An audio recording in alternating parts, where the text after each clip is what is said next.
Hey, what is up, everybody? Welcome here to Pop Culture Philosophers. Welcome to our Best Comics of the Month live stream. That's right, the monthly comic book review. Me and esteemed and a well-established group of comic book YouTube enthusiasts gathered to talk about our favorite comic books of the month. This month, November. Slight spoilers might be ahead, but not too much. Nothing major. We've got a great panel lined up for you tonight. I hope everybody had a happy Thanksgiving. I hope everybody is having a decent enough Black Friday. I snagged some really great deals on Amazon today. Let me tell you that. But let's bring in the panel. First of all, I love this dude so much. He was early today, though he was late giving me his selfie. First on the panel, last giving me the homework, which was just a simple selfie, but he outdid himself. It's the one, it's the only, it's shitting Stu. What is up, Stu?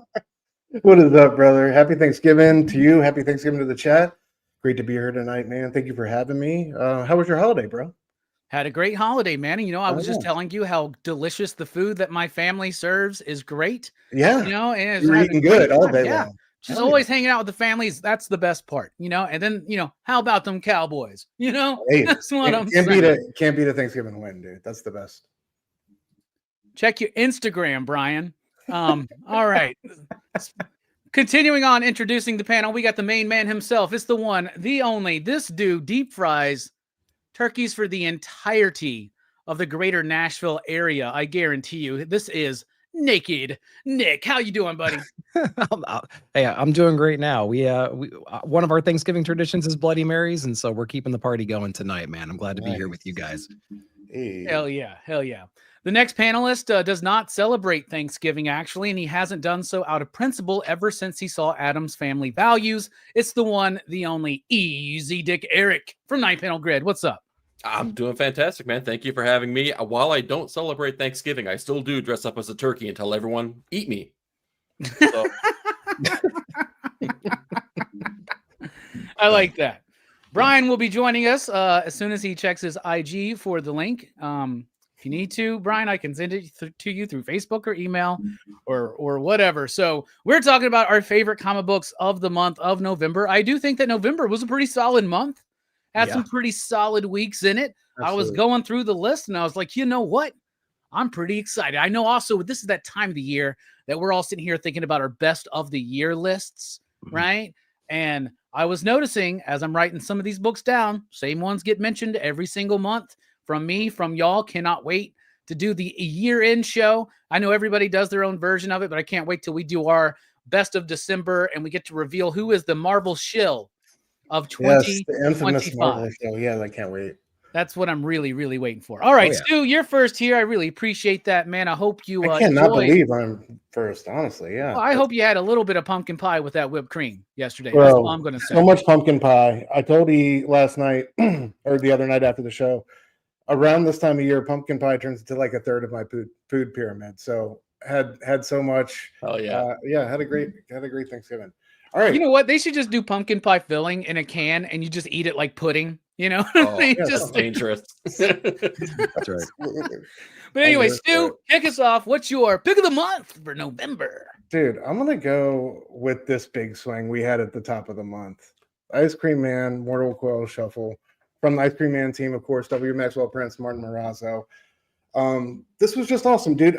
How often do we see something like this that really pushes the art form forward in a unique and innovative way? I love what they did here with it. Was the story about this deadbeat dad was on par with ice cream aesthetic and all those ways that we come to know and love. But I love the random cards that we had in here, playing cards, Uno reverse cards, the the credit card related to the dad's gambling problem, Uno reverse cards, the whole nine.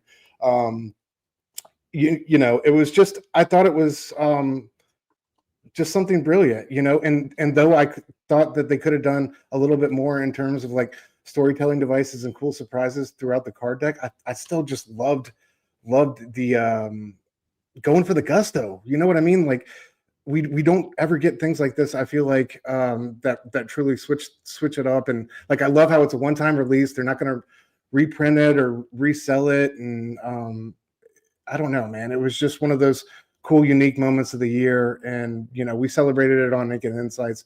I wanted to bring it up here first off, just because I love the, like I said, I love the heart behind it, and it really connected with me on a variety of levels. So Ice Cream Man, the Mortal Coil Shuffle card deck is my pick numero uno for Got mine right there. You know, you got to buy this physically because, like you said, this isn't going to be reprinted in a trade. They're not doing a new printing of it. And like you said, how often do we get something like this? Never before, never after, probably, never again. Like, this is something truly unique. We always talk about how W. Maxwell Prince, Martin Morazzo, and the rest of the team love to innovate and push forward, right? Ice Cream Man starts off as just a horror anthology, a simple story that's told in a slightly complex way at times. But the book has gone well beyond that, and even well beyond just the exploration of the human experience on all sides of it, because what's so crazy to me about this entire series is how hopeful some moments of Ice Cream Man are. This card game or card story was not one of the more hopeful ones. This was like one of rather dark, but it was so clever. I like the way that they utilized it. I can't imagine the cost and the time that was put into this for what I would assume is very little reward aside from people really liking it. Because unless W. Maxwell Prince and the team have got like hundreds of these things stashed back that they can sell on eBay, I don't know how much money they would have made off of it. It's become one of the hottest ticket items of the year, if you think about it, which is really crazy. I think a lot of shops were worried about checking it out. Before we continue the conversation, though, we have our other panelists joining us. Let's bring him in. Late, but, glad he's here. It's Buttfuck Brian. How you doing, buddy? Really good. Really good. What's up, bro? Yeah. Sorry I'm late. The Georgia Tech game, kind of butted up against this, and then Now I'd like 2 eggs over hard. yeah, and I like eggs over hard too. Long time. It's been a few years since I did that to you. No, I haven't done it recently. Stu, that was a really great pick. What do you think about the Ice Cream Man Mortal Coil Shuffle card deck? I loved it. I thought it was great. I think it was extremely innovative. I liked the rationale behind it. Like they just wanted to go and do something completely unique and different. They consulted some of their buddies that were into the trading card game to kind of make it something different, and fresh and fun. I do agree with Stu that there could have been a couple more steps taken to make this really interactive, but you have to applaud the effort. You have to applaud just what you got, man. You could have gotten a standard comic and we didn't. We got something cool and unique, different. And it just kind of proves that you can interact with comics in so many different ways. I mean, this format is nostalgic and king for a reason. And they just proved it here too. You can take a comic format, you can throw it in this kind of a medium, and it can still hit, it can still be resonating.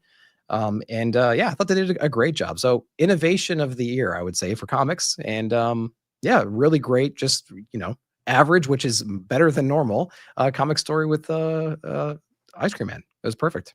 Yeah, if there was one thing that I was like, felt a little cheapened out by was I love the clever bit where there's like the Uno card, basically kind of gimmick. They do the reverse, but then it's just kind of like, they just okay, that's clever. Right. But that's a way to shave five cards off again, So I did kind of like it, but at the same time, I'm like, oh man, I wanted more. What about you, E? What'd you think? For sure. I dug it a lot. I think it speaks to the level of innovation that Maxwell Prince and Martin Morazzo bring to their singular issues, but then really changing it up here. I do think that it brings a tinge of hope, though. It's classic Ice Cream Man, right? There's a darkness to it. There is a morose quality to it, but at the end of the day, the whole message of the story is, sure, the deck may be stacked against you, but these are the cards you're dealt, right? And to use that idea and then frame an entire comic around it and then make it the thing that you're talking about, which is the deck of cards, it's a brilliant idea. And while it may not be entirely unique, this is unique, right? And this, for those, I'm trying to see if I can get it with the lighting on here. There we go. This is your card, right? So you may pick this up here. This is your card, and this is my card, right? So everyone is going to get their own individual piece of Ice Cream Man by buying this. I really, really appreciated that, and I really appreciated what the team did with this. I thought it was the most unique thing I think I picked up all year. Hell yeah, absolutely. It's very innovative. You know, the word that Nick was using is it's true. It's the most innovative reading experience I've had this entire year so far, 100%. Yeah. And as we're nearing the end of the year, I was like, you know, Ice Cream Man is probably still going to be on the top 20, but it's going to keep sliding down because there's like fewer issues for, you know, and things. But I'm like, well, I don't know. This kind of maybe, I don't know. There's a lot of, what were there? Only 2 actual issues of it this year, Eric? Yeah, and it was like we had the one-shot issue. Remember, everybody took it. They had that like anthology one-shot thing. Like it felt, it feels like this was good.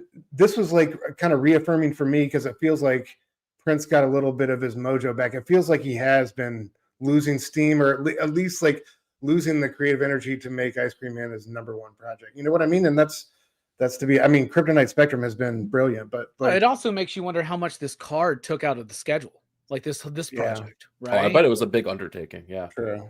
Yeah, interesting. Brian, I know you got some thoughts. I'd love to hear them. What do you think about the Ice Cream Man Mortal Coil Shuffle card deck? Oh yeah, I loved it. I like what everybody said about it too. It's definitely innovative, and it was just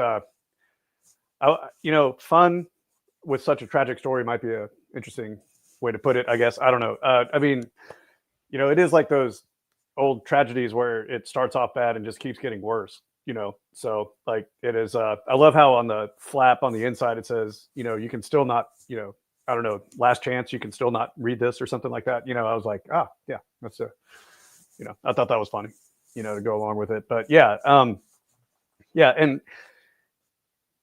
and I mean, it has like I don't know. I thought the level of Prince's writing was on par with what he's been doing. You know, I mean, like there's all the clever things put in there and everything, and weaving through. I don't know. I had a great time, you know, going through it, and I'm sure I'll do it more than once. So, Fable says he had to pick up a few decks himself. Man, why are you specking, dude? I'm not even mad at that, honestly. Darn, Rizzo doing the same thing. I may have gotten 2, just saying. Well, I only got the 1, everybody, just so you know. All right. That's a really great pick. Great way to start off the best comics of the month for November, Stu. Your hats off to you because none of us were you. So appropriately. That's right. Nick, what about you? I know you're not wearing any pants under there, but I'm pretty sure you got a nice other pick you'd like to talk about for November. What? So I'm looking at my 4 pick of the weeks for this month. And man, you can't really go wrong with any one of them, but I think I'm going to go ahead. Well, we're going to talk about all 4 of these probably. I'm going to go with the Assorted Crisis events. We have issue number 6 out this past month. It was incredible. So like Dennis Camp and Zwatsky, they're doing such a great job of taking their Ice Cream Man kind of a world, right? This like really sick reality that everyone's living in with the time crisis thing going on, but they're also tying in like real world, resonating, familiar stories, and they're integrating it inside of their craziness that they're creating at the same time. So obviously, like this one, the first thing that comes to mind is like having a grandparent or somebody like that with Alzheimer's or dementia, something like that, somebody that you're losing constantly. You're turning into a caregiver for somebody older than you. They're completely reliant on you. They're almost like a child. They're regressing back to childlike states. The emotional impact of that, of being at their, being attached to them 24 hours a day, when through their tantrums and through their helpless moments and through moments of clarity. And it's really sad to see that. And I'm sure that impacts a lot of different people. I'm sure we've experienced it in some degree across the panel. And they just did a beautiful job of capturing those emotions, going through that roller coaster, and then applying it to their world and the craziness with the whole time changing event, right? Whether he's 100 years old or when he's a baby or when he's, appropriate age and things like that. It just did such an amazing job. And Zwatsky on the art, some of the best compositions you're going to see in comic books right now. I think I've read one article maybe from him, and for me, he still kind of came out of nowhere. This guy is incredible. He's such a great talent. And you know what he's been doing lately on Instagram? I think it's on Instagram, might be on YouTube. He's putting together like progression shots of his pages that he does. Yeah. It's all digital work. And he has it over like some music, and he's rearranging things, and he's doing the compositions, and he's putting things down. He's layering it, and it's a time lapse. it is such a treat to see this guy work like that. And I'm just really glad that he's doing some amazing stuff, teamed up with the perfect writer, and they're just doing something really fun and impactful, resonating and emotional. One of the best books, undoubtedly, for the year, man. Assorted Crisis Events issue 6. It was just an amazing read. Yeah, we had a little bit of a gap, in between the first 5 issues and this one, because this is technically what will be volume 2, even though it's not really like an ongoing story. It's kind of like Ice Cream Man, where there is a connective tissue to everything. In this case, of course, the idea of crisis events, like comic book crisis events really happening, but the book is able to explore different things very deeply using those as set dressings, right? And so it's a very much comic book superhero fan centric way of looking at certain themes, right? Which I think is very interesting. Zawadzki's artwork is amazing. This was a great issue, even though there was a little bit of a wait. It didn't matter. It's worth the wait. This was the best book of the month for me, right? This would have been my pick. My second would have been Ice Cream Man. You two took my fucking picks. That's all right. I got one more. We'll see if it makes it through the next 2 panelists. But I love this book. I think it's one of the best of the year. It is so brilliant. It is poignant. And I don't know, man. Like, it's so clever because this could only exist in a comic book form. Now, you could make a movie about this or whatever, or a TV show, right? Not a movie. A movie would be weird, but like actually a movie would be fine. Like, you did an anthology, like 5 stories, all kind of tie around. Think like Trick or Treat. Think about stuff like that, right? How they would all tie together by the end. Yep. Man, that would actually be cool. That'd be way better than 4 rooms. I'll tell you that. That being said, it'd be great as a show too, right? But if you did a show, or even if you did a movie, you'd have to do like, what does the general populace think of crisis events? Oh, we got to have a zombie apocalypse. We got to have this, like a meteor strike. It would be very like mundane, average things that we see all the fucking time. This is the way I say it should only exist as a comic book, is because this is so much ingrained into the idea of comic book reboots and time changes and retcons and things like that. And to tie that in with Alzheimer's and seeing somebody you go like lose themselves, right, through something like that, but also just losing your partner, right? Not through something like a disease like Alzheimer's or something, but just through like distance and not knowing them anymore. And like, it's so fucking brilliant, dude. I like Dennis Camp just keeps getting better and better, and he picks some of the best people to work with. This dude loves comics. His teams love comics. It's evident. It's obvious. Very excited for what's to come for this book and for the rest of the team in the future. Eric, what do you think? Great choice. It would have been probably within my top 3 for sure. I don't know. It may have even been that top pick, but yeah, I mean, you guys nailed it. Dennis Camp's writing on this was arguably my favorite issue. Like, I feel like the message that he has talking about the perseverance of love through trials and tribulations and through change. Like, it was a really beautiful message through the struggle that the main character Sasha has to go through as her husband ages up, down, backwards, left, right, up, and down.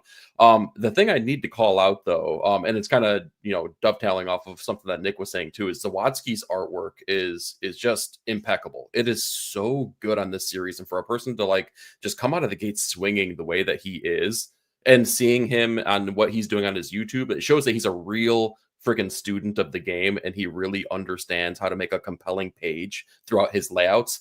But the other thing that really jumps out at me out this book is that Jordi Belaire's colors. I feel like Jordi Belaire has had one of the most experimental times maybe in their career, from like late 2024 through like 2025. But it feels so intentional on this book, and it feels so minimalistic, where they're doing different things in other kind of books. But the approach here paired with Zawadzki's artwork, it just really rings true, man. And it really makes this even a more exciting version than what it would be otherwise. So like, the whole team is just killing this book, man. But it takes you on an emotional roller coaster each and every time, man. That's why, I mean, it's just so worthwhile. Everyone should be reading this. Yeah, it's like getting better and better too. Yeah. Right? Like honestly, if you go back between 5 and 6, like, oh my Lord. Yeah, if you go back and just read issue 1, you're like, yeah, that's fine. But then like, it just keeps issue 1, we had no idea what was coming down the pipe. Well, and I think issue 1 is less obvious in its message. I think if you go, but even if I go back and read issue 1, I'm still like, I don't really know. Right. Besides how crazy the world is in general, I really don't know the thread. And then you watch, then you read the other books, and it's like, oh, that's okay. That's the theme of this book, and that this is the clever way that they wrapped it into the everything. You know what I mean? So this one is especially, yeah. Yeah, it's so they're so great. They're so great. I Dennis Camp and W. Maxwell Prince are they are like the kings right now of the indie self-contained ongoing story, right? Self-contained existential horror. Yeah. Yes, exactly. Yeah, 100%.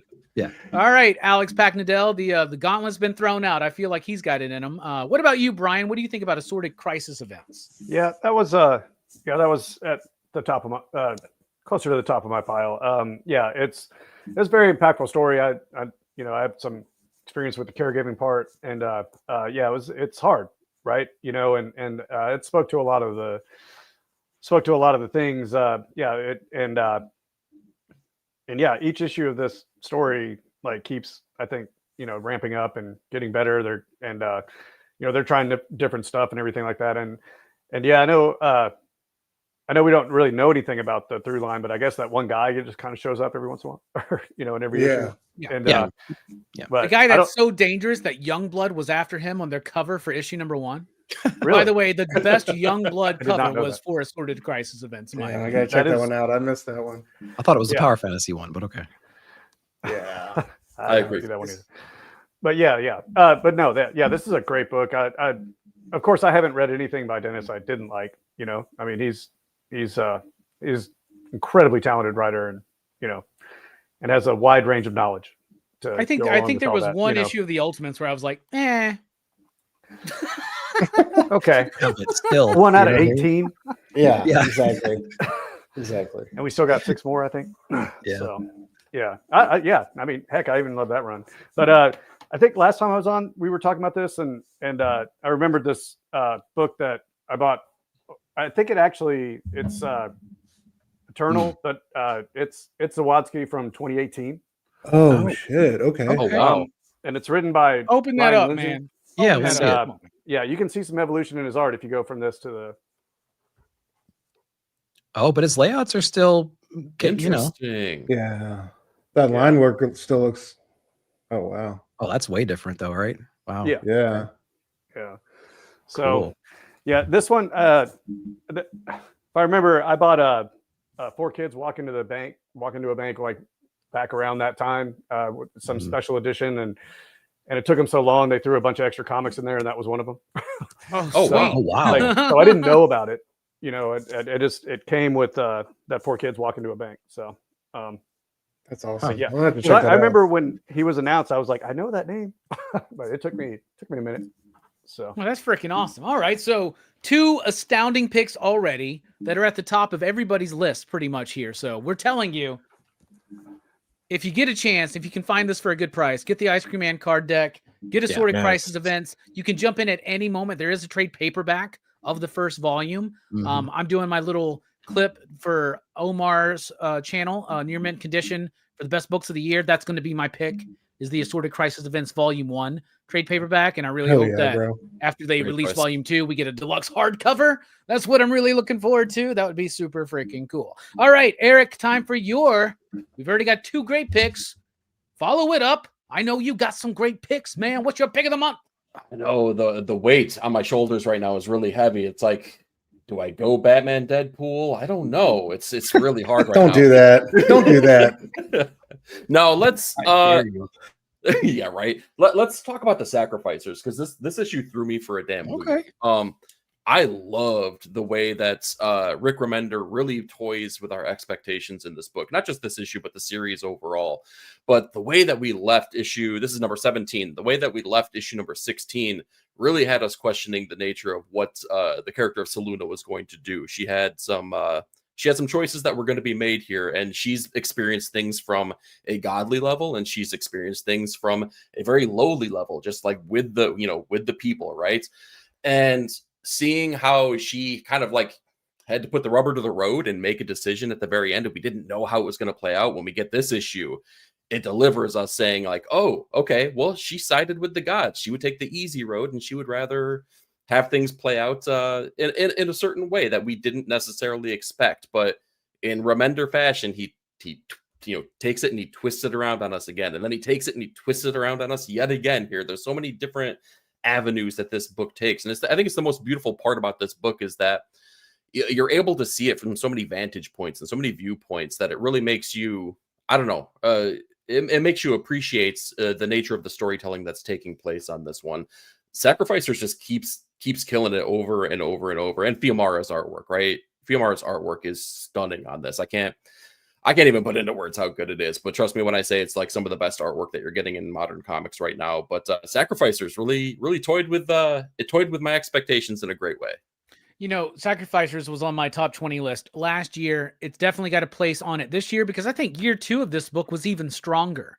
I agree. And it's because of exactly what you said, the way that Reminder is playing with our expectations as the reader, right? He knows, like, I think it's in this issue a little bit in the back matter or something. He says something to the effect of, I know that everybody expects these big moments to happen in a story like this, so I wanted to rearrange it and have them happen first to throw everybody off, so now you don't know what's happening. And in this book, I have never expected the turns. There have been things that I would expect to happen later that happen sooner, and things I would expect to happen or have happened already that haven't. So it keeps you on your toes guessing, and it maintains this quality through the art, whether it's Fiumara or who's the other artist? It's Araujo. Yeah, Andre Araujo. So I fucking love it. And I think the book is brilliant. This issue really blew me away because I was like, wait a second. What? Where are we? Again, like it did that. And I cannot wait to sit down and read all of this as like just to catch back up or just once it's all complete. Because that almost feels like is this the final arc? It feels like it is, doesn't it? But I don't know.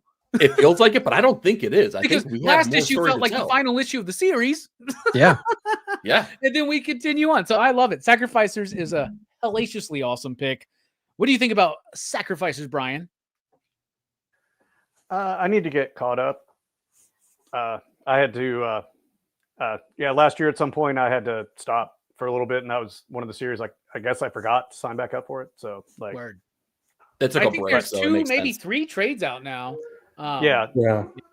I did see this one on the shelves, and it made me want to grab it, and then reminded me, like, I think I've only read the first 5 or 6 issues, so like I need to go back and figure out where I was and all that. So This book has taken twists and turns. And turns. I'll tell you that. No KO. DCKO is not too mainstream for this chat. We just haven't gotten around to it yet. In fact, if Greg was here, we may have already talked about it. Who knows? Yeah, thanks. Right? I'm just saying. Right. Stu, what about you? What are your thoughts on Sacrificers? Man, adored it. I love how instead of like ending the arc with a bang, we're starting the arc with a bang this time around. I loved the way we constantly got the rug pulled out from under us throughout the early stages of this issue. I was talking about it with you the other night, man. It made me feel like Red Wedding. It made me feel like Gus poisons the cartel and Don Eladio and Breaking Bad. Like it had. I'm glad I've seen that show. Right? Like, because otherwise I would have just been like, what? It But had now I'm the like, I gravitas. understood that reference. It had the gravitas of like one of those oh fuck moments. Like, and it was a great new step into like the new era.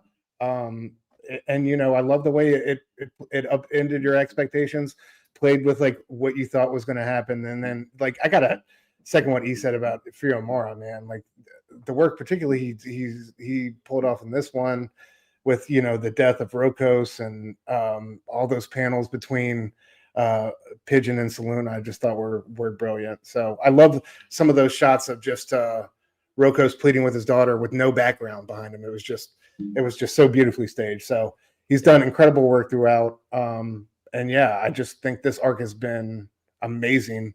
2 issues back from the break. So yeah, it definitely deserves a spot on the list.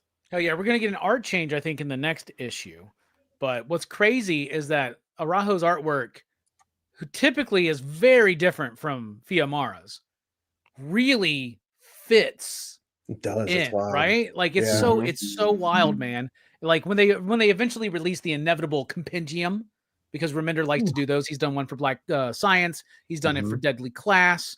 I think he's doing it for more books. But like this is something that like when you read it, you may not even notice that the art changes. And that's crazy if you're familiar with those 2 styles. Nick, Thoughts on Sacrificers?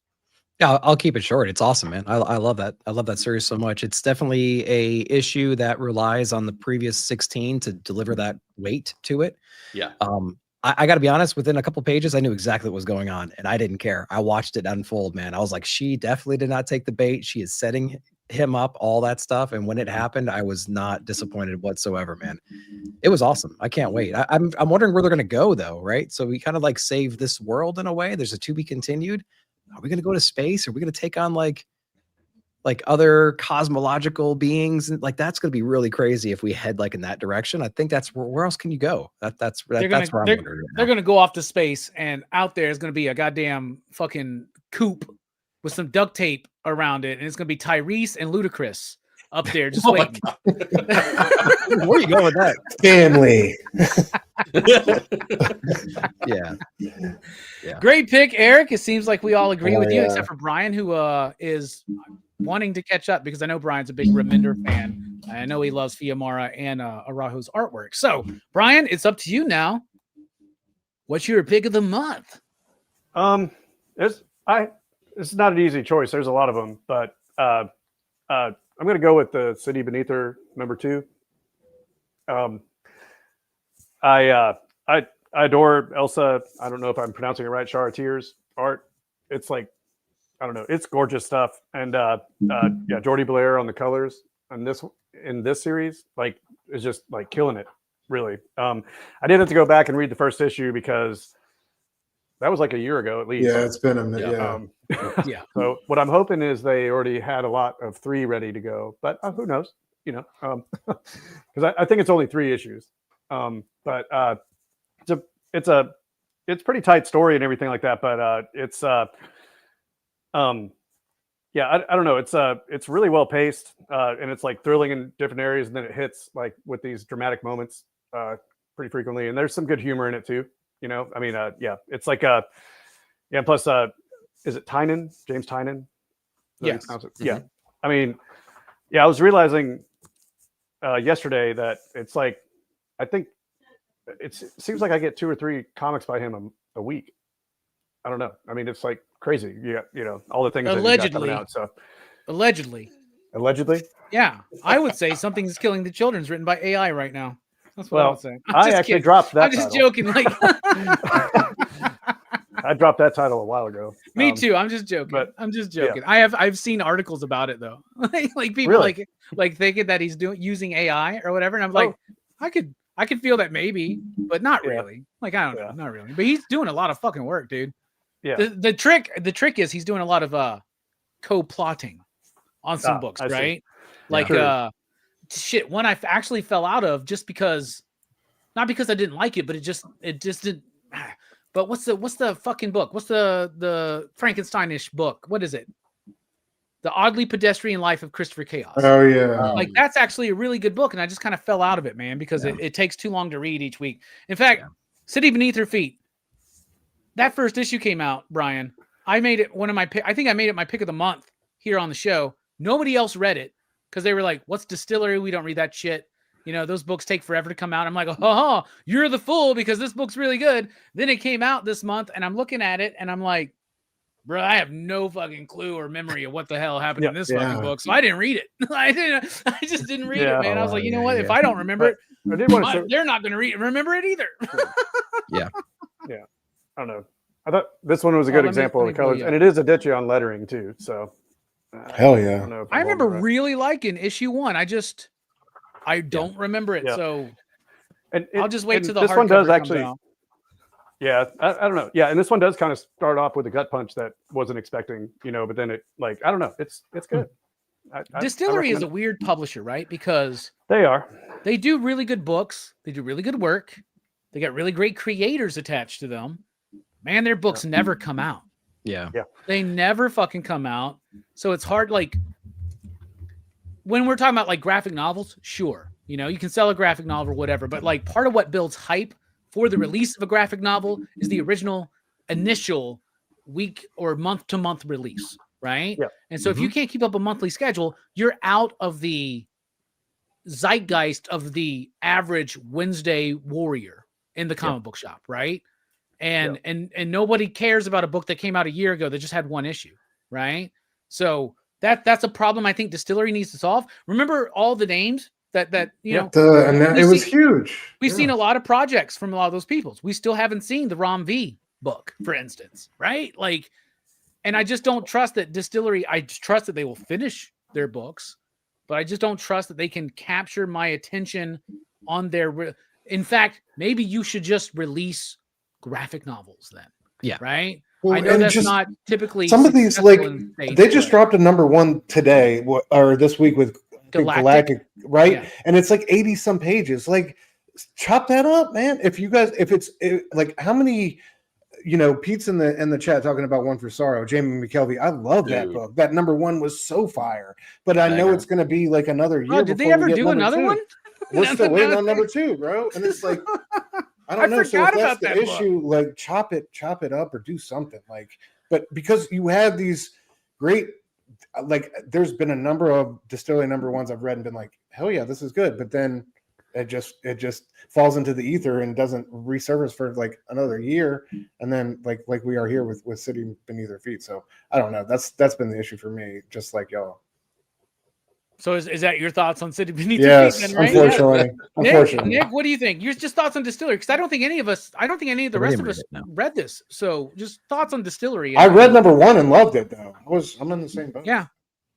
Yeah, I mean, yeah, exact same thing. Like the price point, I don't mind the price point since the format is what it is, and in the quality and whatnot. But like, yeah, the release, you have to have a decent release schedule. If you don't, I don't care what team is on it. I don't care how good the story is. If you're releasing a book every 9 months or so, or every year, it's so hard, man, to keep that hype up. So in my shop, they don't really order a lot of like extra Distillery stuff. So like, from my point of view, like if I was an average Wednesday warrior, I wouldn't even know what Distillery is at this point, because we just don't take a lot of chances on it because nobody picks them up and nobody's ordering them because they forget. So, well, and also the format, the price. I saw some people mention the price. I know for a fact that a lot of people don't want to buy anything that's not your typical comic book size, right? Yeah. Like, so, and I get it. Like, going just straight graphic novel doesn't really work. It didn't work for TKO necessarily, and like. I don't know, man. Like, I don't know what to do with Distillery, to be honest with you, man. Yeah. But the schedule, the price, the format, it hinders them, and it's hindering their momentum. I don't know how they have no momentum, like as far as like the community goes. They have no momentum, and I don't know how they. I don't know their financial situation, but it seems like this doesn't seem like it's making them a lot of money, unless there's like. Especially with the idea that everybody owns a piece of it, right? Yeah. So that's weird. That would be bold and cool if they did something with it. But yeah, Distillery's never made its mark, dude. Never has. You all got 100% of 0. Great job. Yeah. Right. Well, yeah, you're basically selling fucking production value or profit point. And I think they thought like that size, that format was going to be a bigger deal for them than it was. Like people. I think a lot less people like that or even want that than they thought would. Well, American comic book readers don't want it. You know, the rest of the world seems to be fine with it. But Eric, any thoughts on Distillery or whatever? Yeah, I'll try to silver lining it. I did not read it because for the same reason you all said. Like, I read issue #1, loved it, and then forgot about it. But I know for a fact that Distillery was hampered by the diamond of everything. Is that an excuse today? No. But I also know that Distillery's founders are the same dudes that are doing that new digital platform, the Neon Ichiban, I believe it's called, right? Okay. So maybe them pushing into that is going to redirect them back into Distillery after that has kind of like been said and done and it's out there in the wild doing its thing. So maybe this all comes full circle back around and they keep putting out good books. Because I was one of those people that didn't like the different size format. I just wanted my traditional floppy. But I got over that real quick because I saw the quality. Somna was really good. Spectrograph was okay. One for Sorrow was awesome. So was City Beneath Their Feet. But like, just give it to us, right? I'll give you my money. Just give it to us. Yeah. I mean, it got to the point where like 3 of us on the panel said we loved issue #1. Yeah. But we didn't read issue #2. You know what I'm saying? Yeah. By the way, Cliff, Nick, your shirt is the shit, dude. By the way, that's awesome. And I don't mind this. I don't mind the size, you know, but I think they work better as same thing with DC Black Label stuff that's in that size. I don't mind that format. It's utilized right. I have a magazine box. Of course, I don't mind that format. I actually one of one of the few comics I actually subscribe to and buy floppies is Savage Sword of Conan, right? Like, I don't give a fuck about that. You know what I'm saying? So I'm just saying what I see as a retailer and as a reviewer, right? As just somebody that can, like, Distillery ain't got nothing behind them, and most of their books are still returnable. I don't know how they're going to make it work, except for, I guess, you're selling profit points on nothing. But I do want to read City Beneath Your Feet #2 though, because I really loved issue #1, and I think it's going to be one of those things that once it's complete, we'll be like, that was a fucking brilliant book that nobody fucking knew about because it came out 3 issues over the course of like 4 years or something like that, right? So I don't know. But then anytime somebody complains to me about the lateness of Planetary, I'm like, well, you know what? Anyway, so moving on.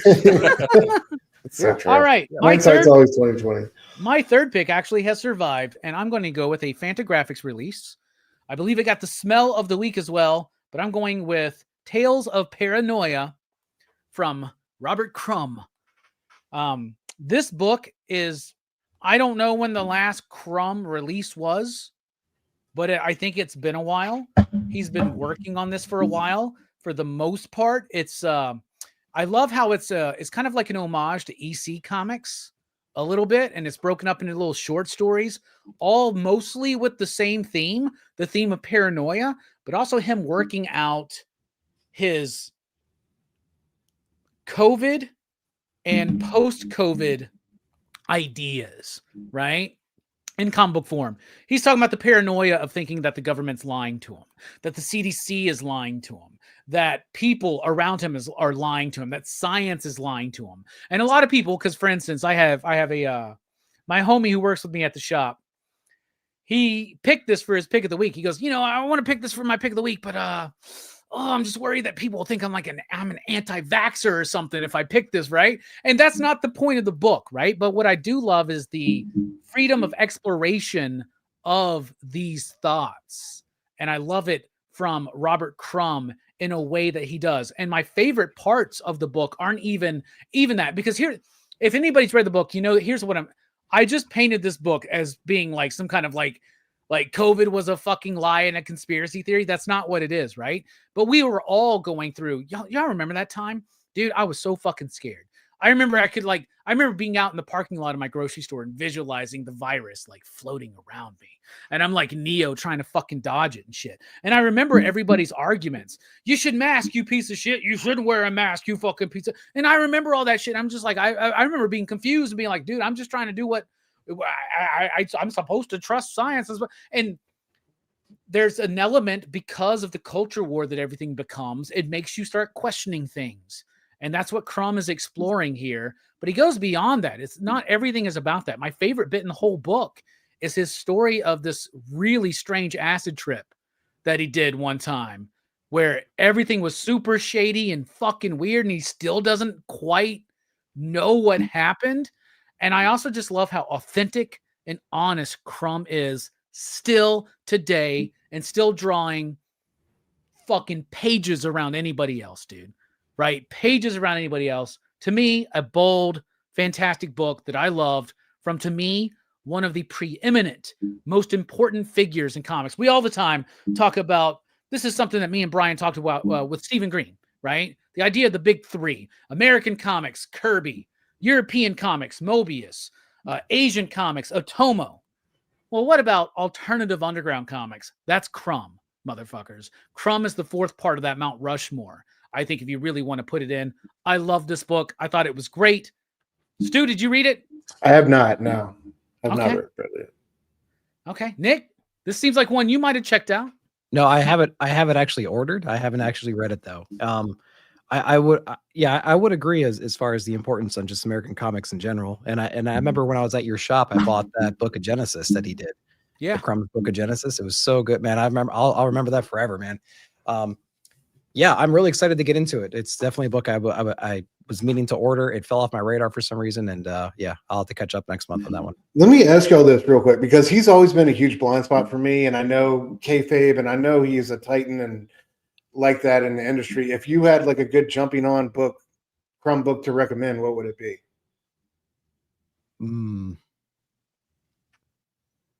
Well, I am not as well versed as, say, Ed Piscor was or Jim Rugg is, right?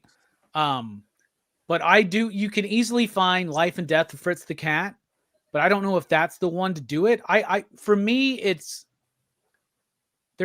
I like to. What's the fucking the long beard? What the fuck is the long beard guy? Mr. Natural, I think. Yeah, Like I that's think it. is Yeah, like that's that his name. character. Yeah. I got, but the thing is, a lot of his stuff I just have like just random pieces. Yeah. Yeah. Right. Yeah, I don't have any like sequential, like I don't have any like collections of stuff. Fritz the Damien. Cat, Fritz Mr. the Natural, Cat, yeah. Yeah. Okay. And you And- can still find that. That's easy to find. Drawn Okay. Together, which he does with his wife. The Book of Genesis Drawn Together is Mhm. easily available, like Nick was talking about, right? Yeah, the Book of Genesis is just a great artistic book as well. And he's not jacking around with the stories. It's not a satire. It's just like it's straight and straight down the middle. That's kind of a thing. He's just illustrating it. And my big thing too is any issues of Zap comics you can Oh, find. Zap, of course. Yeah. Yeah. Read those, because like he's got a lot of work in those. He's not the only one, obviously. Yeah. But they did so many prints of some of those issues. They're easy to find.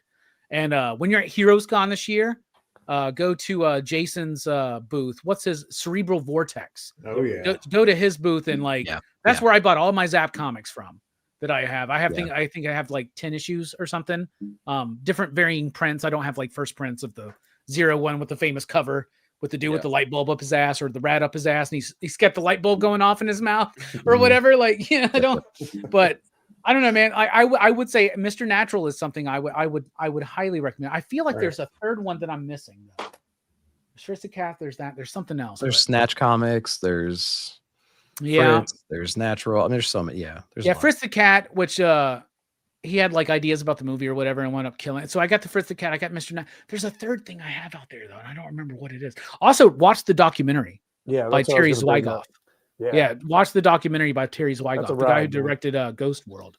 Yeah, it's so good. Oh, So I good. love Ghost World. Yeah. All right, check it out. E, did I ask you yet if you've read it? No, not yet, but I haven't. I must have assumed that this was like a reprint of some previous work or something like that, and I didn't totally flew under my radar. So it'll be one I circle back around to for sure. though. Aren't you in the San Francisco area? I certainly am. Bro, you're in Crumb area, man. You're in Crumb country. I know. Trust me. Oh, yeah. Hell yeah. Brian, did you check this one out? No, I Well, your local comic shop had it. I know that. I'll tell you. I that. know. But I thought it was a reprint of something, and I haven't, I love his work, but I haven't read it in a long time. So I didn't realize he was still publishing things. So Yeah, I think it's been a while since something, but I mean, was it a floppy or was it like a trade? it's a or floppy. It's like a $5.99 5. Where do I Oh. have mine near me? I might have That's mine wild. near me. I'll have to look because I know I have it somewhere, but I don't know where. All right, so that's me. That finishes round one. Now we're going into the best of the rest. I would recommend y'all checking that out. And Fantagraphics is usually pretty good. That's something they know. There's not a hope of collecting it anytime soon with something else. So they may keep that book in print, right? So you might still be able to order it. Fantagraphics is available through shops. Through Lunar is the distributor that most of them can get them through. So definitely check it out. I would recommend it highly.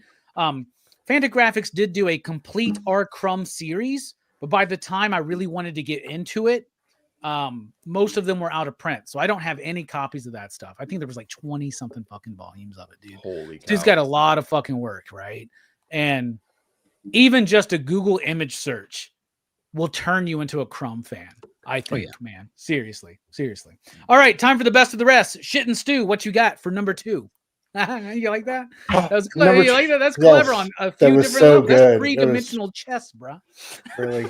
Really funny, dude. Really good one. I'm gonna go. We've gone so indie with it, man. Let's get some big dumb fun on the board. Absolute Batman number 14. Yeah, The Saw that cover. finale of the Abomination arc. This book was everything I wanted it to be and more. I thought Dragotta was on 150 on every fucking page, every panel of this thing. It was just beautiful. It was a symphony.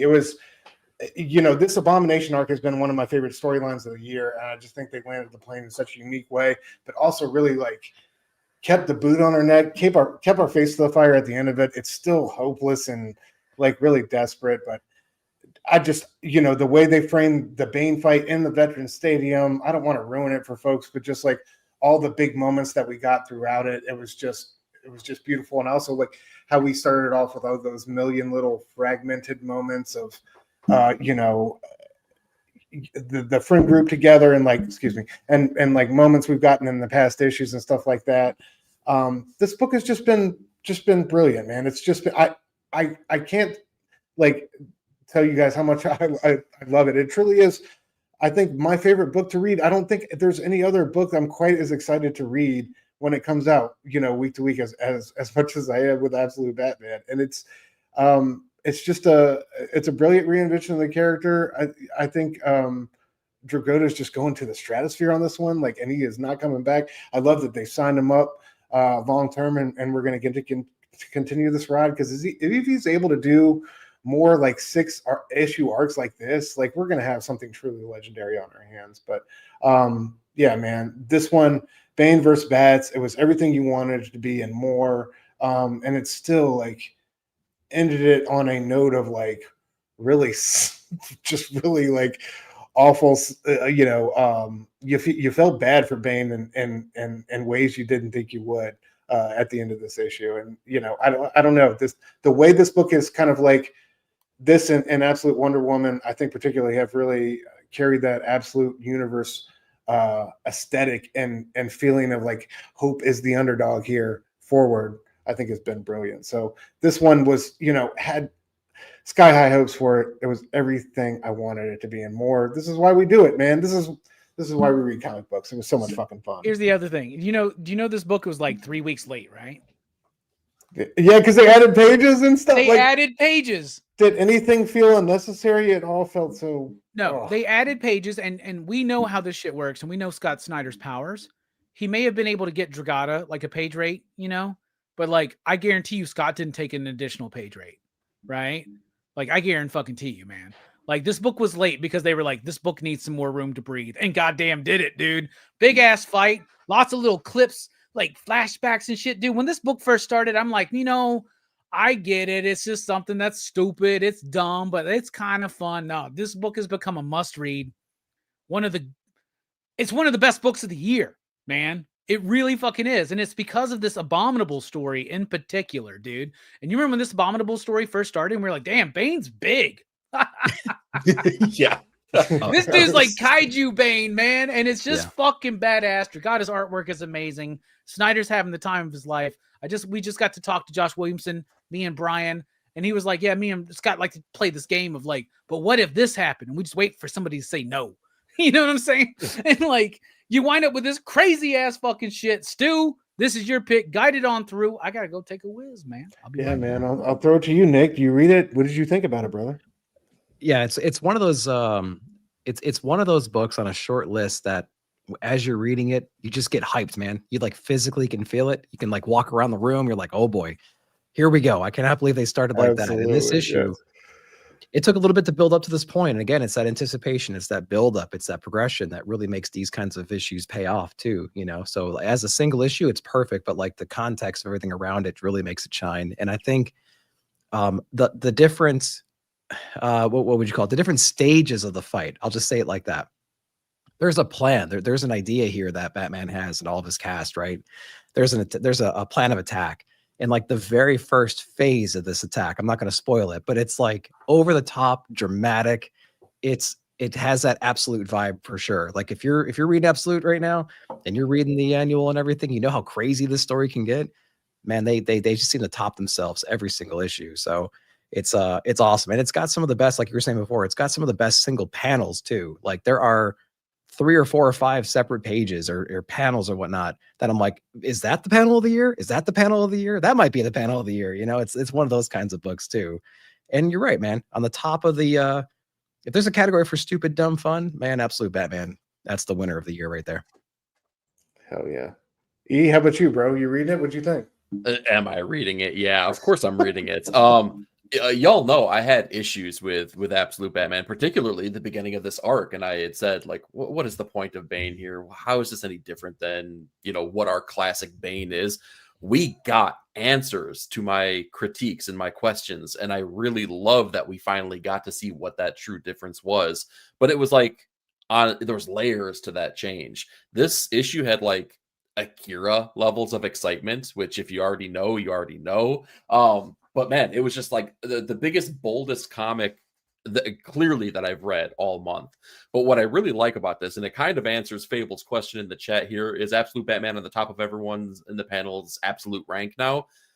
Right here, right now, I have to say yes. But the coolest thing about this is that Absolute Wonder Woman's been my favorite. Absolute Superman's been my favorite. So like it's cyclical in that way. They're so taking like, turns on like these different arcs, but this Abomination arc has been hard to beat.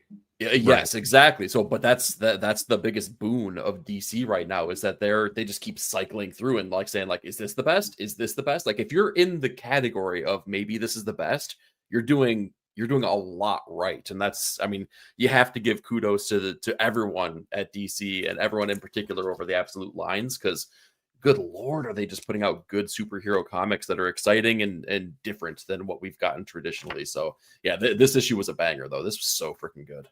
Oh yeah. Absolute Batman would be my number 2. Martian Manhunter would be my number 1. Like right now. But like it's I'm so excited for Absolute Martian Manhunter to come back. It's coming back soon, y'all. It's come back so soon. Like we'll be here before we know it. Brian, thoughts on Ab-Bat? I will say Wonder Woman has been my favorite through this, but they both came out this week, and this issue definitely hit harder. It's wrapping up a 6-7 issue story, right? And Wonder Woman was a 2-issue one. Absolutely love that one too. They talked about that later, but yeah, this one, like, I don't know. I don't know if I can add much to what's already been said. I mean, it was just so over the top, just the most beautifully violent way. I mean, everything was just, I don't know. Yeah, it's a thrill ride, man. Dude, I love how like his like spine's like splitting or some shit in the fucking back. Like it's just, or like when he was freaking pulling insane, Croc's dude. jaws apart. I was like so stressed that out. was so same.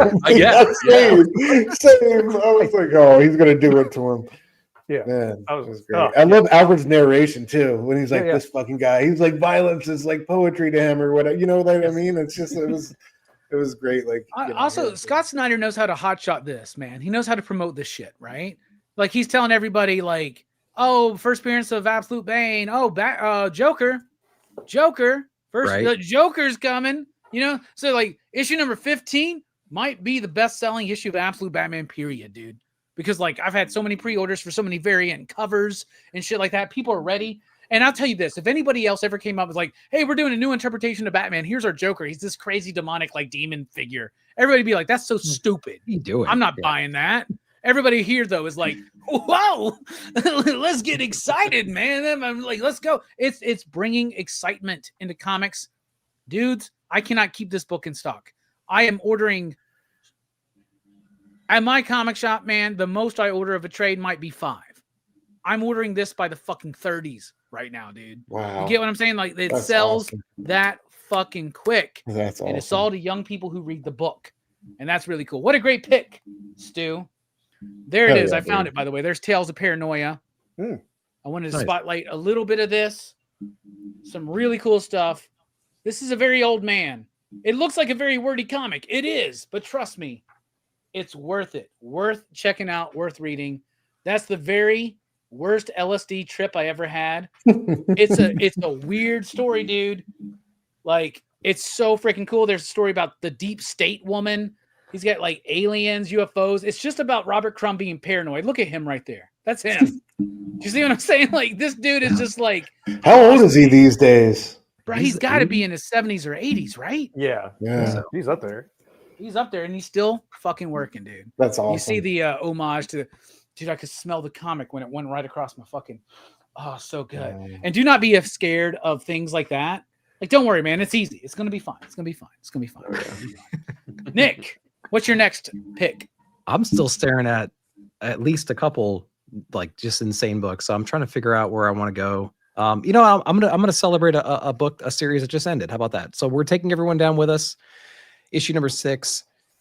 What a great just conclusion to the story in general. It took some twists and took some turns. I think it didn't need to necessarily. I think you could have just played it straight, how you've been playing it the whole time, and the conclusion would have been just as impactful as it was. It didn't need that little extra twist that I won't elaborate on for readers who haven't checked this out yet. Though that twist was kind of like, what? It was cool. You know what I did was I actually went back and grabbed my other issues and I was flipping through because there's a couple of flashback scenes where they explore that time again. And again, you guys know what I'm talking about, but if you haven't read it, I want to keep it vague. And I'm like, okay, it actually does kind of line up because we were led to believe one thing, you know what I mean? Whatever. But I just want to celebrate the fact that it's just such a great 6-issue run. Landini's on the artwork, Rosenberg is on the writing. We have Jason Wordie on the coloring, and then who did of course, Haas did the letters. Every great book Haas does, right? So, 6-issue run, cool, sexy, sleek spy thriller kind of a thing. But the satire that was thrown on top of this, it's like Mark Russell at his prime, but it also has that other cool vibe to it too. So if you like satire comics, if you like James Bond kind of things, if you like robots and that kind of a thing all mashed together into one with some twists and turns and some eccentric characters and everything, and like different organizations running the world, man, this is like the perfect comic for you. I had such a great time with this one. It's definitely one that I'm going to be getting in every kind of format that it comes out in. Single issues, B covers, collected, whatever it might be, man. It was just one of my favorite books of the year. And issue number 6 came out, and I love it, and I hate that it's gone. But every single issue made probably pick of the week or top 3 for sure. So I'm sad to see it go. Issue number 6 was out this week. You know, the series is over, but the world's not, right? Because this is now part of We're going to pick up from the other universe or whatever, right? So Matthew Rosenberg has now crafted a universe that he wants to expand on due to the success of this book, commercially and critically, right? And I'll say this, man, I like Matthew Rosenberg. I thought when he had Frank Castle put on the War Machine armor, that was a fun fucking run. That was cool shit. I thought 4 kids walk into a bank with was that Tyler Boss who did that with him, Brian? Right? Yeah, that's good shit. It was Tyler Boss. That's good shit, right? Yeah. But let me tell you something. This is the best Matthew Rosenberg book I've ever read, dude. I was engaged all the way through. Sure. I fucking loved it. I thought it was great. What a great ending. We didn't necessarily need that extra twist. Yeah. But it does add an element to continue the story. But I would have been fine just it being what it was. Oh, yeah, me too. Right. Yeah. And I feel like maybe there's something, I don't know. I hope there's something more to that. Right. I hope there's more to this world than just this one book. Right. And we'll see what happens. Eric, thoughts? Yeah, I agree. I think this is arguably the most fun that I've had with the book all year.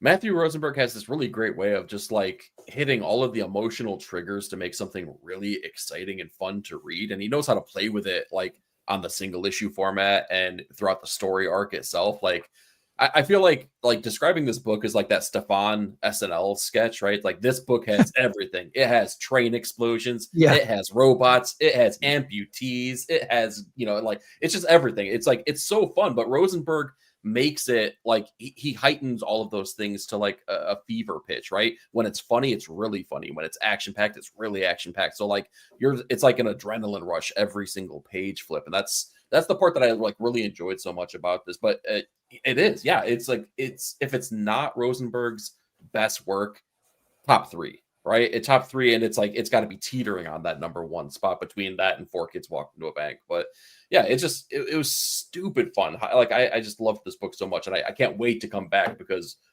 Rook is stupid and I want to see more of him. Yeah. Yeah. I love, and the art's amazing. Who's the art? Landini? Landini, yeah. Landini's great. We know Haas is great, but Jason fucking Wordie. Jason Wordie to me is an undervalued colorist in comics. Jason Wordie coloring Hayden Sherman on Wasted Space alone is like fucking top-notch type shit. I've seen Jason Wordie color line work from people that I don't know any other colorist that would even be able to make heads or tails out of that fucking shit, right? And yeah, you're right, Kaya. Like, Colossal Kaya. And look at the difference in his coloring of Kaya and his coloring of We're Taking Everyone Down With Us. And then Wasted Space and then other things that he's doing. He's doing so much. What else? He did some Remender book, didn't he? What was it? Jason Worthy's the shit, dude. He's on a lot of stuff. Everybody check him out. Great book. Yeah. Brian's turn. We on Brian now? I got distracted. Sorry, Brian. What do you think? Yeah, that was in my stack of best books of the month. I met Matt Rosenberg in 2016 at Heroes Con, and Four Kids Walking the Bank, I think it was on issue 3 at that point. And I've been a fan of both them and Tyler ever since. I mean, that book is so good, man. And I think I don't know if it's a show or a movie, but it's in production. It's in production now. Yeah. Oh, okay. So that's pretty cool. But yeah, I was, this one, I did like that it was 6 issues too, a little more compact. Cause like, I did like What's the Furthest Place from Here, but I will say, like, I felt like it took a minute. See, that one lost me around like issue 4 or 5. I remember. Yeah. It was same. The first arc, I couldn't get past it. Yeah. I mean, and the thing is, I can't tell if it's done or not. It seemed like it hit a point, right? But I don't know. Yeah, because I feel like I just saw a solicitation for another issue coming out. I'm like, oh, really? I thought it was done 2 years ago. And Meanders, yeah. But yeah, I mean, I do love Tyler Boss's artwork too, like a lot. I mean, he's amazing. But yeah, this series was good, and I figured that's why they added the twist in. Because like when it was done, I was like kind of happy, thinking, okay, there's going to be more in this place, and I'm into I'm in for it because I thought this was a well-paced story. It just and I'm not sure it's a story I haven't read before, but the characters in it were endearing. Even though I know it's villains and stuff like that, it was like I really liked like all the characters and everything. So yeah, it was a great book. And the other thing about the characters real quick was like they were so unique and different. So that a lot of times when you have that many characters going on and that many different things, like you kind of lose the narrative a little bit. Like these were so well written, they were so different visually too, obviously. That like you didn't lose track of who's who and what's what, and you know what I mean? Yeah, absolutely. Stu, thoughts? Yeah. No, I loved it. I don't think I've read an issue of this series and not laughed my ass off. You know what I mean? The dialogue has been so refreshing and hilarious.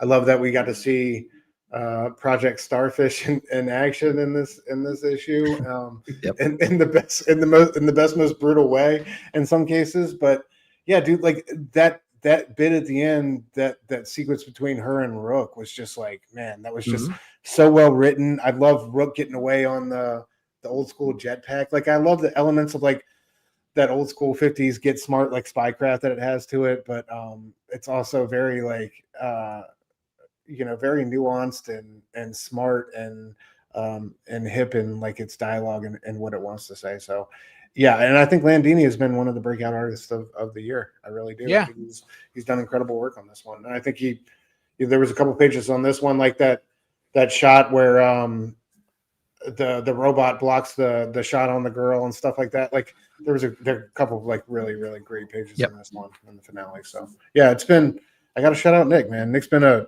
champion of this book since issue 1, and I don't know if I would have been here at the finish line if it wasn't for him. So hell yeah, man. Yeah. I like that. Nick, great pick. What about you, E? What do you think? What's the next pick for you? Round 2. Let's go. Similar to what Nick was saying, there's still a lot of bangers that are left here. I'm going to, I got to go with another finale. A book that just wrapped up this month here. Batman Dark Patterns, man, was sneaky good. Like the thing that I really love about this is like it challenged me. It made me go back and really try to wrap my head around what the hell this issue was really about, because on face, it's a very simple, I'm not going to say your word. It's a very simple approach to what they were trying to do here. It's Batman stopping a Firefly impersonator, kind of, sort of. But what we've heralded about this entire series, right, from the very get-go, from issue number 1 all the way through 11, has been that it's been this grounded, gritty, crime-driven story about Batman in this year 3 kind of era. And that's been really cool, and I've loved that approach. But this issue is an evolution. It's all about taking Batman from being the crime fighter to being a myth, to being something that criminals fear in the dark, right? Even if he's not there, they're like, well, what if that shadow is the Batman? I love how after the fight is all done, he can't, he's suffering from the fever, him being Bruce, and he doesn't even quite comprehend what he did during the fight to stop this Firefly impersonator. But Gordon is telling him with the reports that were happening and how people saw him like he was manipulating the flames, like he's a firebender or something like this. I love that it builds up the mythology of what Batman is, what he can be, and kind of where they're going to go from here. This is like that transitional point from what Batman was to what Batman will then be after this. And like that totally took me by surprise considering what we got in the previous 11 issues. So yeah, Batman Dark Patterns is definitely my runner-up pick. So, it's no surprise for anybody if any of us here on the panel say there are a lot of Batman books from DC, right? And it's hard for a lot of them to stand out, right? Where Absolute Batman is shining right now. You have 2 different volumes of Batman going on at the same time, by the way. You have Matt Fraction, Jorge Jimenez doing some solid stuff there. And then you still have Jeff Loeb, my bad, not Jeff Lemire. Sorry, Lemire, I didn't mean to put you in there. But Jeff Loeb and Jim Lee doing this Hush 2 thing that I guess people still fucking care about. Just stop it, dude. Just have Jim Lee knock finish. it off. Just Seriously. have Jim Lee finish Frank Miller's All-Star Batman and Robin. Isn't it going to be another ridiculous amount of time before the next issue? I saw. Yes, they just delayed it again, man. They just delayed it again until March. Knock it off.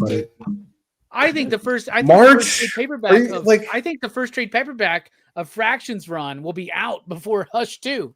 Where does March find us in the story? How many more issues do they have to go from that point? Do you know?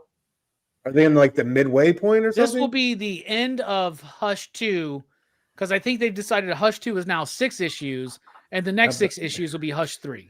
Oh no! Oh no! Hush 2 is a distillery book. Meanwhile, Jim Lee keeps like having that, right? Jim Lee keeps having variant covers for Matt Fraction's Batman run, by the way, and I keep going. That's another page he could have drawn. Yeah. I'm just saying, like, what the fuck, man? And Jim Lee's gonna be at MegaCon. I hadn't fully decided if I was going to be at MegaCon. I was leaning to not being at MegaCon this year for the first time in years, but it's such a party con for me. Todd was there last year. I didn't get to meet Todd because he did a lottery system. I don't think I'd get to meet Jim Lee, but I got to be in the same city. Because if I can come across Jim Lee, I just got to talk to him. I I'll be like, DC's on top right now, dude. Right? And I got some ideas how to make you more on top. Okay. Jim Lee, Jim Lee. We've never met. I'm Rockin Robbie. And I said that with a straight face.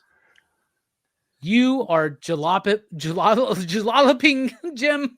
Oh, never mind. Moving on. I got some thoughts. Man, you were doing all right, but change the adjective, or verb, whatever it is. Yeah. I don't know. In a world where we have so many Batman books, and then we have something like Batman Dark Patterns. Like, I think Batman's fine. The Matt Fraction Jimenez one, all right? I think that's fine. Yeah. I think Tom Taylor and Huneen they're doing a great job on Detective. That's fine. But dude, here's the thing. Any Batman book that's published right now outside of Absolute Batman, I would trade for an ongoing book from Dan Waters and Hayden Sherman. Yes, absolutely. Period. And Triona Farrell, I believe, was the colorist, right? Yeah, dude. Yes. Killed it. Bruh. Batman Dark Patterns was so fucking amazing. And every time I talk about this book, I always paraphrase something Stu said here on this show. This is like Batman of the 90s, Legends of the Dark Knight, bringing the odd strangeness back into Gotham. And that's what it did. Perfectly structured, perfectly executed artistically. What a fucking great book. One of the best books of the year. And to me, the second best Batman book of the year. Brian, you got thoughts on Dark Patterns? Oh yeah. I love Dark Patterns. I'm a huge Dan Waters fan. So like, and huge Hayden Sherman fan. So it's like natural that this is going to work for me. Like I love the last issue, and I guess they're reprinting it all at once, all 12 issues. So like, I'm pretty excited when that comes out, so I can just kind of sit down and read it in one chunk, just because like, it definitely, it was 4 3-issue stories kind of, right? But, this does tie it together. And, I kind of want to reread it in more than, just kind of a sitting, one sitting, just because it's, yeah, I don't know.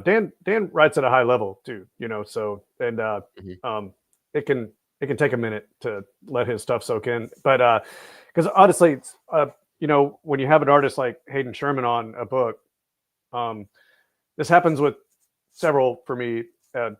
Dragata's one of them, but I'll read through the first issue. I'll read through the whole issue and realize I wasn't paying that much attention to the dialogue because I was so stuck on looking at the art and all this other stuff, and I just glossed over half of it, when I'm reading it. So I have to go back and read it to actually get the words out. That tends to happen with like Hayden Sherman's as well. So yeah, no, this is,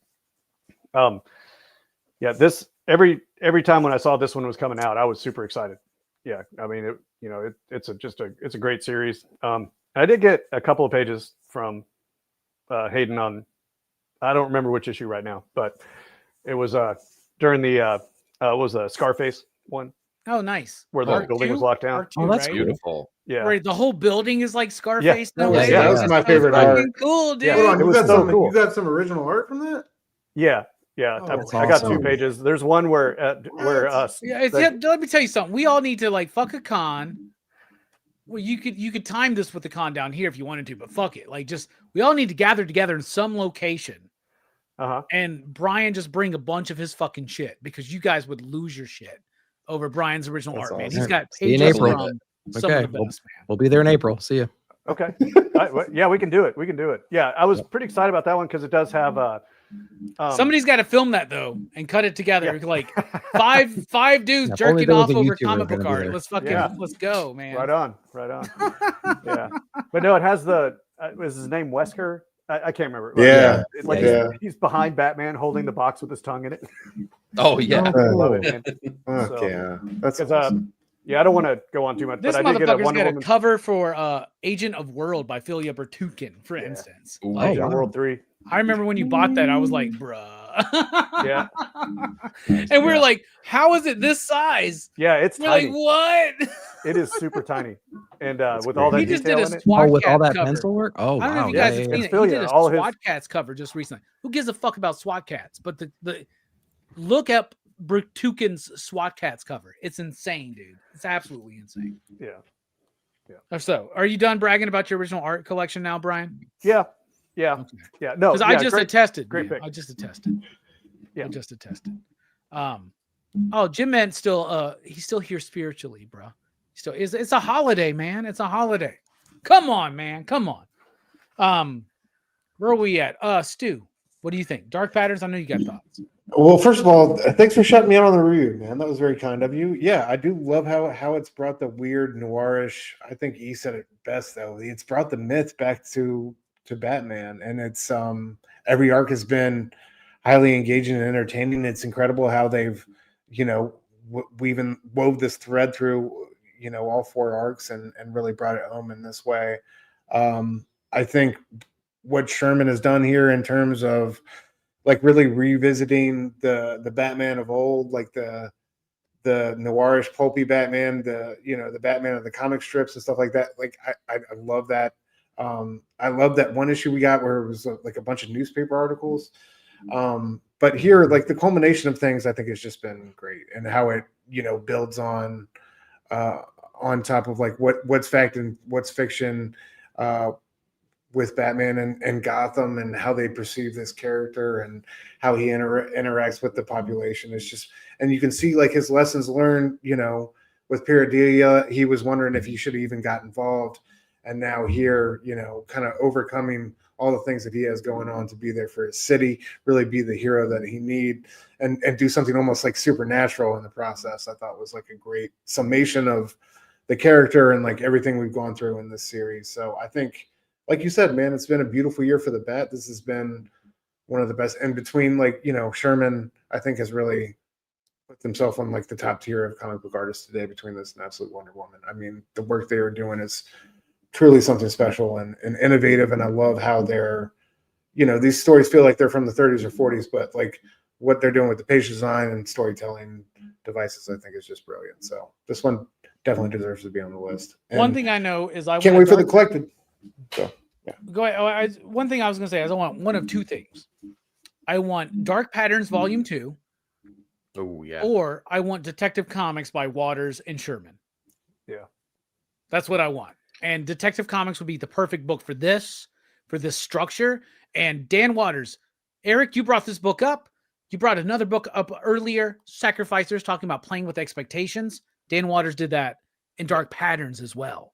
Oh, which yeah. I thought was really, really clever, because a lot of us thought we had a lot of shit figured out early on, and we didn't, right? And I love the look. This is something I think we always do this. We always want to look at early Bruce, right? Ever since Batman Year One, we have this fascination with early Bruce. And that's what Legends of the Dark Knight was originally created to be. And those first few years of Legends of the Dark Knight, Matt Wagner, Grant Morrison, Klaus Janson, Denny O'Neil, like you got some really great shit. And this is right in that spirit, dude, before it just turned to shit and another fucking Batman book just to pump out weekly, right? Nick, thoughts on Dark Patterns? Yeah, Dan Waters won me over with, was it Arkham City or Order of the New World? What he did with Danny, Yeah. what was that book that he came out Order with? of the World. Yeah. Mhm. So he solidified my, like, man, I don't know. I love that book so much. And Danny's artwork really helped out, of course. But I knew going into this book, and especially after reading the first couple of issues, that we're going to get something weird, unique, a little bit off, you know what I mean? A little bit whatever. And with Dan Waters at the helm, I'm like, okay, this is going to be really fun. And when we got that announcement that it was going to be extended, I think, right, it was supposed to be only 3 and it got to 12. I was really excited for that. I love the structure. I love the 4 different stories we got. It was awesome. I mean, we love Hayden Sherman, every book that he's on. And Dan Waters, whenever he's playing in the weird, obscure sandbox in Gotham, I'm for it, man. I'm all for it. And a book like Detective, that's a great call. I think he'd be doing some amazing work over there. A little bit off the beaten path. He can kind of play around a little bit more, not worry about a whole lot of editorial. You know what I mean? And I think that's a great idea. But yeah, Dan Waters in the obscure Gotham setting, you can't go wrong. Yeah, I agree, man. We need more of it. We need more of it. We need it now. Eric, that's a great pick too. Yeah, There's another one on my list. Another one of my top books of the year. Brian? Yeah. Well, that's you all were talking, because it's the early days. Like I love Hayden's version of the old costume too. Oh, me too. Yes. I mean, Yeah. Right. I don't know. No, everything about it is it's going to be one of those timeless tales you can just return to. I love again and again. Hayden and Farrell's Gotham. Man. Yeah. Oh, yeah. Gotham feels Yeah. more alive visually than I've read in a long, long fucking time, dude. Seriously. There is a distinctive visual presence to Gotham that elevates the idea of high strangeness, which I really, really love. Yeah. And Samney's doing the exact same thing, right? You know, and Batman and Robin Year One. Yeah. I mean, Samney and Sherman, as far as Batman books go, off of Proper, those are the best titles out there, man. If you want Batman stuff. I almost forgot about Batman fucking Year One. The goddamn Batman. There's been a lot of great DC books, and half of them are Batman. Because of half the books they do are Batman. So that makes sense, right? That's a good ratio. There's only one aspect of this book we haven't talked about, but I want to sneak it in here real quick at the tail end here. The lettering has been sneaky, really good in this. Frank Vetkovic is doing the lettering on here, which isn't like a name that we talk about all that much, but they've been doing really good work here. Particularly, there's a scene where our Firebug, it's Jim Gordon is awaking for the first time, and it's after the truck crashes, and you see the word balloon is distorted as his vision is kind of like squaring back up to where he's kind of regaining consciousness. There's some sneaky cool things that are going on in here. So like the lettering is also part of what makes this dare I say, a masterpiece this year. Hell yeah. Kid, check out the beginning of the show. Beat you to it, I already covered that. Yeah, there you go. Brian, what's your pick for round 2? Yeah. I'm gonna go with Superman, the Kryptonite Spectrum. Yeah. What a good month. Not just because it's the first appearance of Brainiac. Did y'all read it? Yeah. Yes. I lost my shit when I got to that part, man. But I will say that I did believe in Santa Claus when I was a kid. So it's not me. Okay, just wanted to clear that up. Good to but know. no, I love the Fifth Dimension stuff too. That's one of my. I love that stuff in Superman. I know it's silly and goofy and all that stuff, and then Grant Morrison's action run though. By the way, that's some some of the Oh coolest my Fifth god, Dimension dude! stuff ever. Like, you talking about the new 52 action run, dude? Yeah, dude. Yeah. That was a new So 52. good. Yeah. That's Blue the Jean best Superman. fifth dimensional shit. That and the way he played with it on GALA.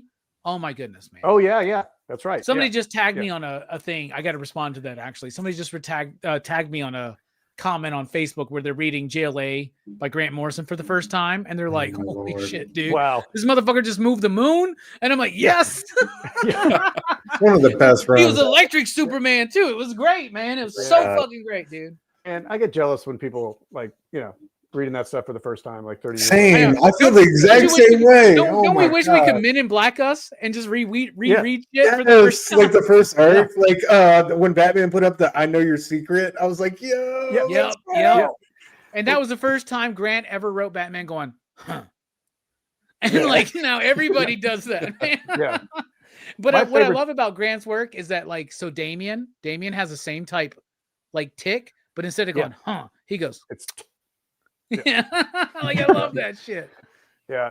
The main joke I remember, or one of the main things I remember from that Grant Morrison run was they were like all meeting and Batman wasn't there and they were wondering where he was. And all of a sudden he says something and Superman was like, "Oh, I didn't hear you." And it just under his voice, it says, "It worked." It worked. Yes. I was like, he's so fucking cool, man. Because he ran that show, right? Yeah, he They did. were all He way was the star overpowered. of the show when it came to JLA. It was awesome. Yeah. But no, this one, But like, yeah, we're talking about Kryptonite Spectrum, aren't we? yeah, no problem with detours, right? Yeah. So, but yeah, like it is typical Fifth Dimension stuff, like zaniness and everything like that. And then, and thankfully too, you get Batmite too, right? Because Batman's in there and everything. So, because not to bring up Morrison again, but that was pretty cool with the Zero and R stuff, But anyway, but yeah, like, but it's typical. I mean, not typical, but it's Prince and Morazzo's work, right? Even the cover, you can stare at for a while and it's funny and got all these cool things in it. But yeah, I've loved this whole series and the through line. It's a typical one, right? With Lex and everything like that. But still, I'm excited. Is the next one the last one? Yeah, one more. Yeah. Yep. I'm excited for it, but I'll be sad, to see this one end. But yeah, I don't know. Yeah, this is a great month. It's hard to pick, but yeah, I don't know. I love this one. I'm going to keep my response short and sweet. Well, I was going to wait. Go ahead, Brian. Yeah. You were literally in the comic book, so you're okay. Yeah. I'm not sure I'm going to find it, but that part where, like where his eyes were like rainbows and everything like that, like, I don't know. That was just so badass. I was just staring at that for a while. I was like, it just looks so good. I'm going to keep this short and sweet. Brian, are you done? Yeah, this time. Yeah. Okay, I'm going to keep this short and sweet. I'll put I it on love the mute. book, and I love that we live in a world where somebody made a decision to give the team of Ice Cream Man, the entire team of Ice Cream Man, writer, artist, colorist, and letterer, a Superman book. Is DC Black Label doesn't need to be, but it's just so much fucking fun, so weird, so strange, man. And this book would not have happened without a year of a big Superman movie.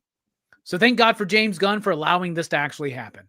Okay. Yeah. Like, y'all know what I'm talking about. Like, if there wasn't a big Superman movie, they wouldn't be like, we need to have this many Superman books on the shelves because there's a movie coming out and shit like this. So it ain't like Batman, Superman, like, isn't it not like half the publishing line is fucking Superman, though it could be. And here's the thing. I said I was going to keep this short. Superman is a character that is very difficult, I think, to write. And to have this team on this book just fucking kicks my ass. Yeah. So I'll keep it short and sweet. I love it. Stu, what do you think? I love it. It's Morrisonian in like all the best ways, like we said already. And when I found out that we were heading into the Fifth Dimension last issue, I was giddy, and they delivered in every, and they checked all the boxes for me.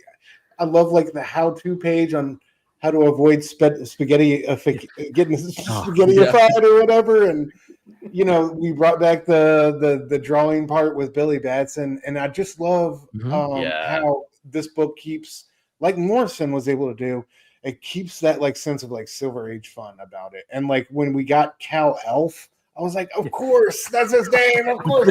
How could we not think of that beforehand? But it was just such a brilliant character invention. I love that that's their, that's them adding to the DC canon. I can't wait to see him in future stories that I'll probably hate. But like, regardless, I thought it was brilliant, man. I love like the beginning of it when we got like that, all those like it looked like I'm trying to decide if it's Prince or Morazzo, but one of them's in like an old timey H.G. Wells like little bubble card, like it was fun from page one. And yeah, this series has just been brilliant. I think these guys having all sorts of sick super age fun and Superman's playground. So yeah. Hell yeah. Great choice. I remember one more thing I wanted to say because I was going to keep it short and sweet. But Brian said he's sad to see this run end. I'm not. I'm ready. I'm ready to see it end because I'm ready for more Ice Cream Man. Right? That's what I'm ready for, dude. But dude, how great are their characterizations in their Lex? Dude. Oh my lord! The Lex is so amazing in this fucking book. It's Lex from All Star Superman almost. Like it is. It's like that. It's like this is so influenced by Grant. Like for sure. Can I get Dennis Camp, Can I get all of us here in a room with Dennis Camp, Grant Morrison, and W. Maxwell Prince, and let's have a conversation for 3 hours. Dude. And release it unedited on YouTube. Oh my god! Yeah, wouldn't that be fun? Wouldn't that be fun, y'all? I need some medication.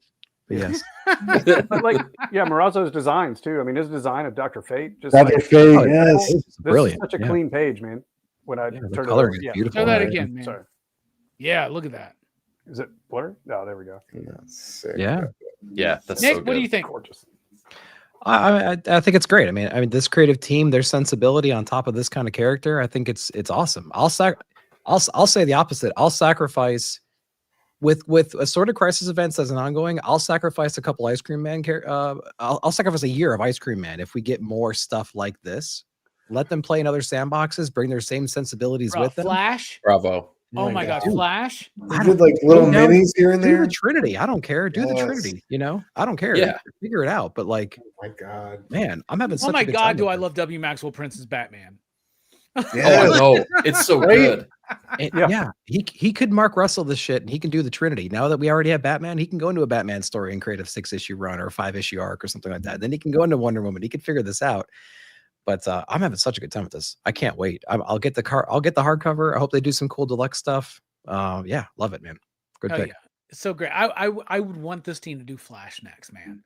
I get the appeal of Batman or Wonder Woman, but dude, them doing a Flash story, get the fuck out of here, dude. That'd be fucking crazy, dude. Rainbow Raider, the main villain, some shit like that. Like it'd be great. Eric, what do you think? Well, unlike you, Robbie, I will keep this short and sweet because there's really only one thing I have to say. I'm disappointed at the panel that this wasn't the first book we chose for one reason and one reason only. Clark has a Professor Pig piggy bank, and that blew my mind. It made the book for me. It was so perfect. Well, You know what I mean? you decided to pick missed that. Sacrificers before you picked this one, okay? Just so you know, all right? Yeah, you had your chance. I'm third in line. Okay, I'm third in line. So. I mean, We're literally at the end of round 2. You had 2 picks. Yeah, you're making excuses for yourself. I am making excuses, all right, but they're justified. Brian, that was a No, great they're pick, man. It's time for me for round 2, huh? Well, most of my picks have been picked, but however, there's some bangers left. Oh, yeah. There is. this works perfectly. It's synchronicity to the true definition of what synchronicity is. God forbid that there is a new comic book written by Grant Morrison that I will not mention on the monthly comic book review. I'm going Batman Deadpool, issue number 1 for my second round pick. Let me tell you something. It wasn't the best book of the month. Assorted Crisis events, Ice Cream Man, Tales of Paranoia, Dark Patterns, Absolute Batman. I would say we're better books, but I will tell you this. This was the best DC Marvel crossover I have read since Kurt Busiek and George Perez did JLA Avengers. Whew. Now, there's only been one DC Marvel crossover since then, and it was the one that they did in September, Deadpool Batman. That book was fine. It was okay. But holy shit, let's talk about Batman Deadpool.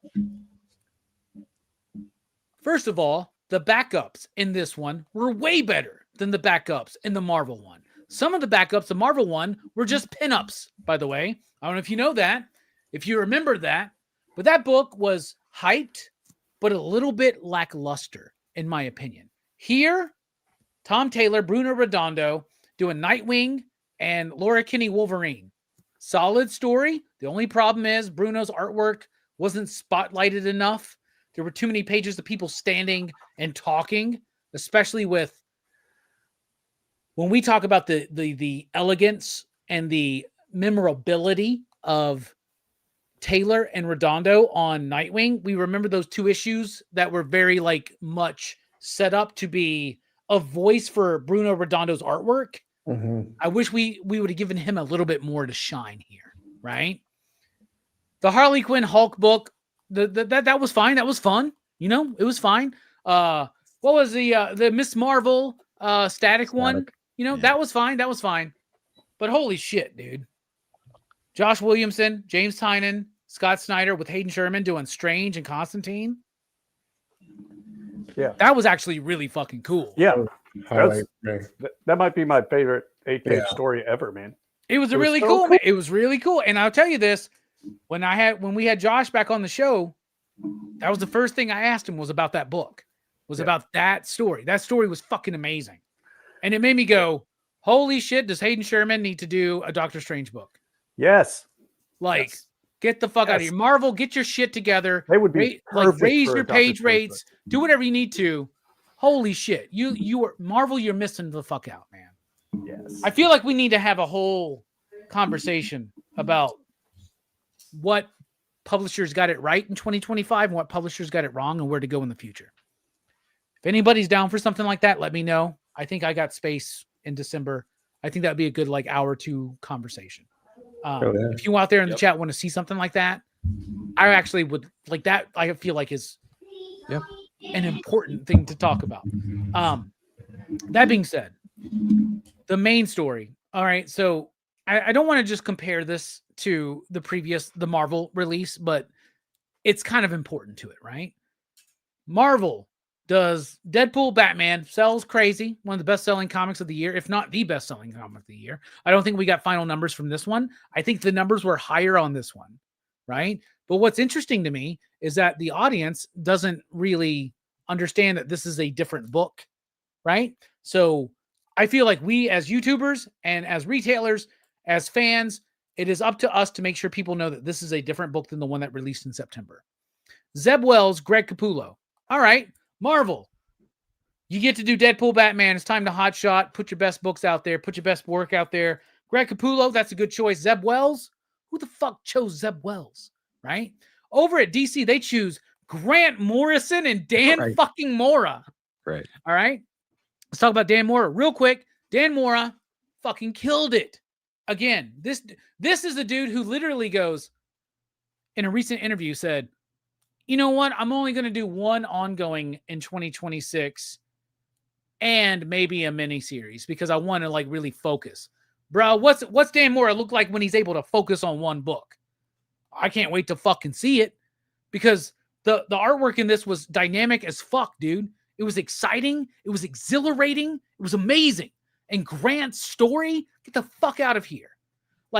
One of my employees looked at me and goes, oh, they put Cassandra Nova in here because she's in the fucking movie. I was like, Grant created Cassandra Nova. Dipshit. I should fire you right now because you don't know what the fuck you're selling. Who but was you know that? what? It's okay. But no, it's the greatest hits of Grant Morrison. There's so much Animal Man. This book is so meta. It goes beyond meta and becomes unmeta. It's insanely fucking crazy. References to Animal Man. References to the idea that Grant Morrison as a character met Animal Man. Then John Ostrander decided to put him as a character into the Suicide Squad as the writer with a magic typewriter. And he kills him in that one issue. I have that issue of Suicide Squad. I want to say 56, but I could be wrong on that. Anyway, dudes, all of the references to Animal Man, to the meta idea of Grant Morrison's, the impact of Grant Morrison's meta ideas to the DC universe? And then why did nobody fucking else out of all of these Marvel DC crossovers in this first round of refamiliarizing ourselves with the idea of how big these crossovers could be, why is Grant the only one who thinks Amalgam? Dark Claw's in the fucking book. Let's create a new Amalgam character, Batpool. Dudes, I'm just telling you, this was Grant having fucking fun. This is Mora doing Mora.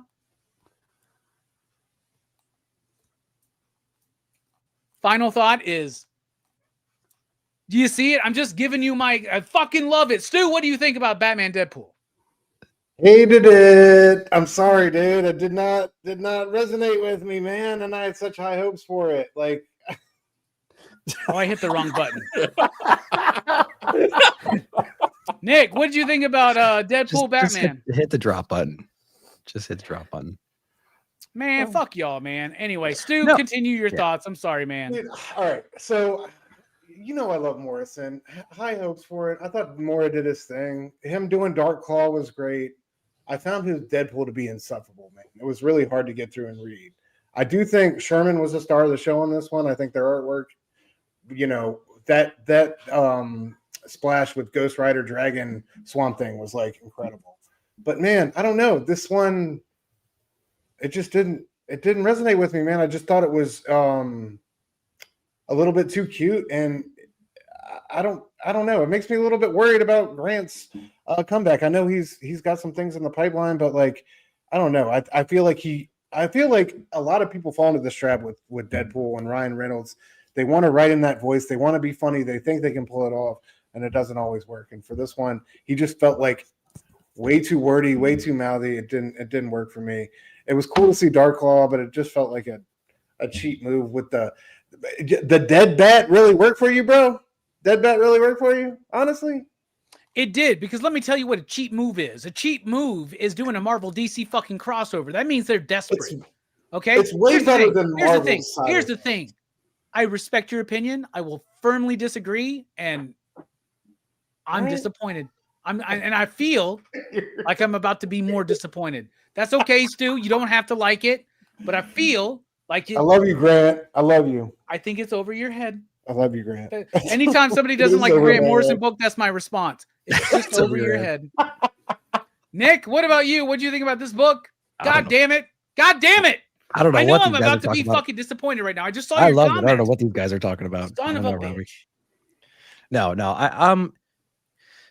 I had a lot of high expectations for this one just because it was from a DC point of view. I love the creative teams that they chose on it.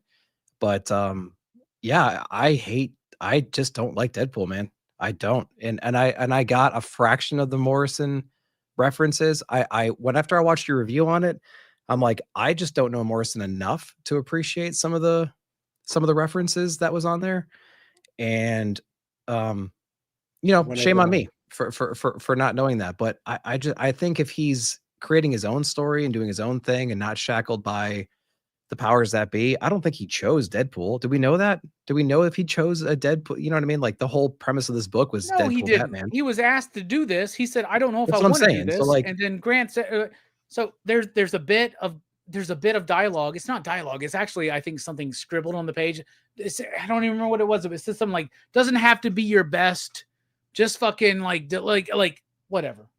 Just go ahead." Yeah. So I mean, so to Stu's point is like, I'm not worried about his future work.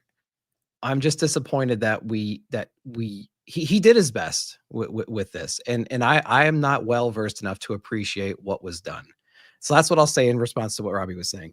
If you got all the references and how meta it was, awesome. I got a fraction of those, and I didn't like what I saw. I was just like, okay, that's fine. Hayden Sherman on that one, that was the star of the show. From an art point of view, that story I thought could have been better. Look at the 3 names on that story. Like that story should have been freaking solid, man.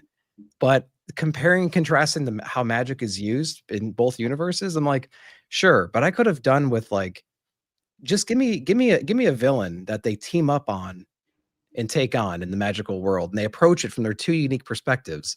Give me 10 pages of that instead, not just this compare and contrast with like flashes to different people. It was done well visually, but I think the story could have been way better. The other two stories, I glanced through them, and I'm like, I'm not here for a Harley and Hulk book. I'm not here for a Miss Marvel and a Static book. I'm just not. So really disappointed in the Deadpool part. I love how meta it was, but like, I wanted more. Hayden Sherman killed it on the visuals. Story sucked. The other two books I passed over. So like, it was a dud for me, honestly. I expected more. Like, it should be how we talked about Dennis Camp recently, and the expectations we have and how much we're thrilled to read those books. Like, that's the kind of level I'm looking for in these kinds of things. And shame on me for having that expectation, I think. But I'm glad that you liked the book. But man, it just didn't do it for me. I feel like the only person that is qualified to talk about this book is me. And people claim I'm pretentious. I'm so disappointed. I think we should just end the show now.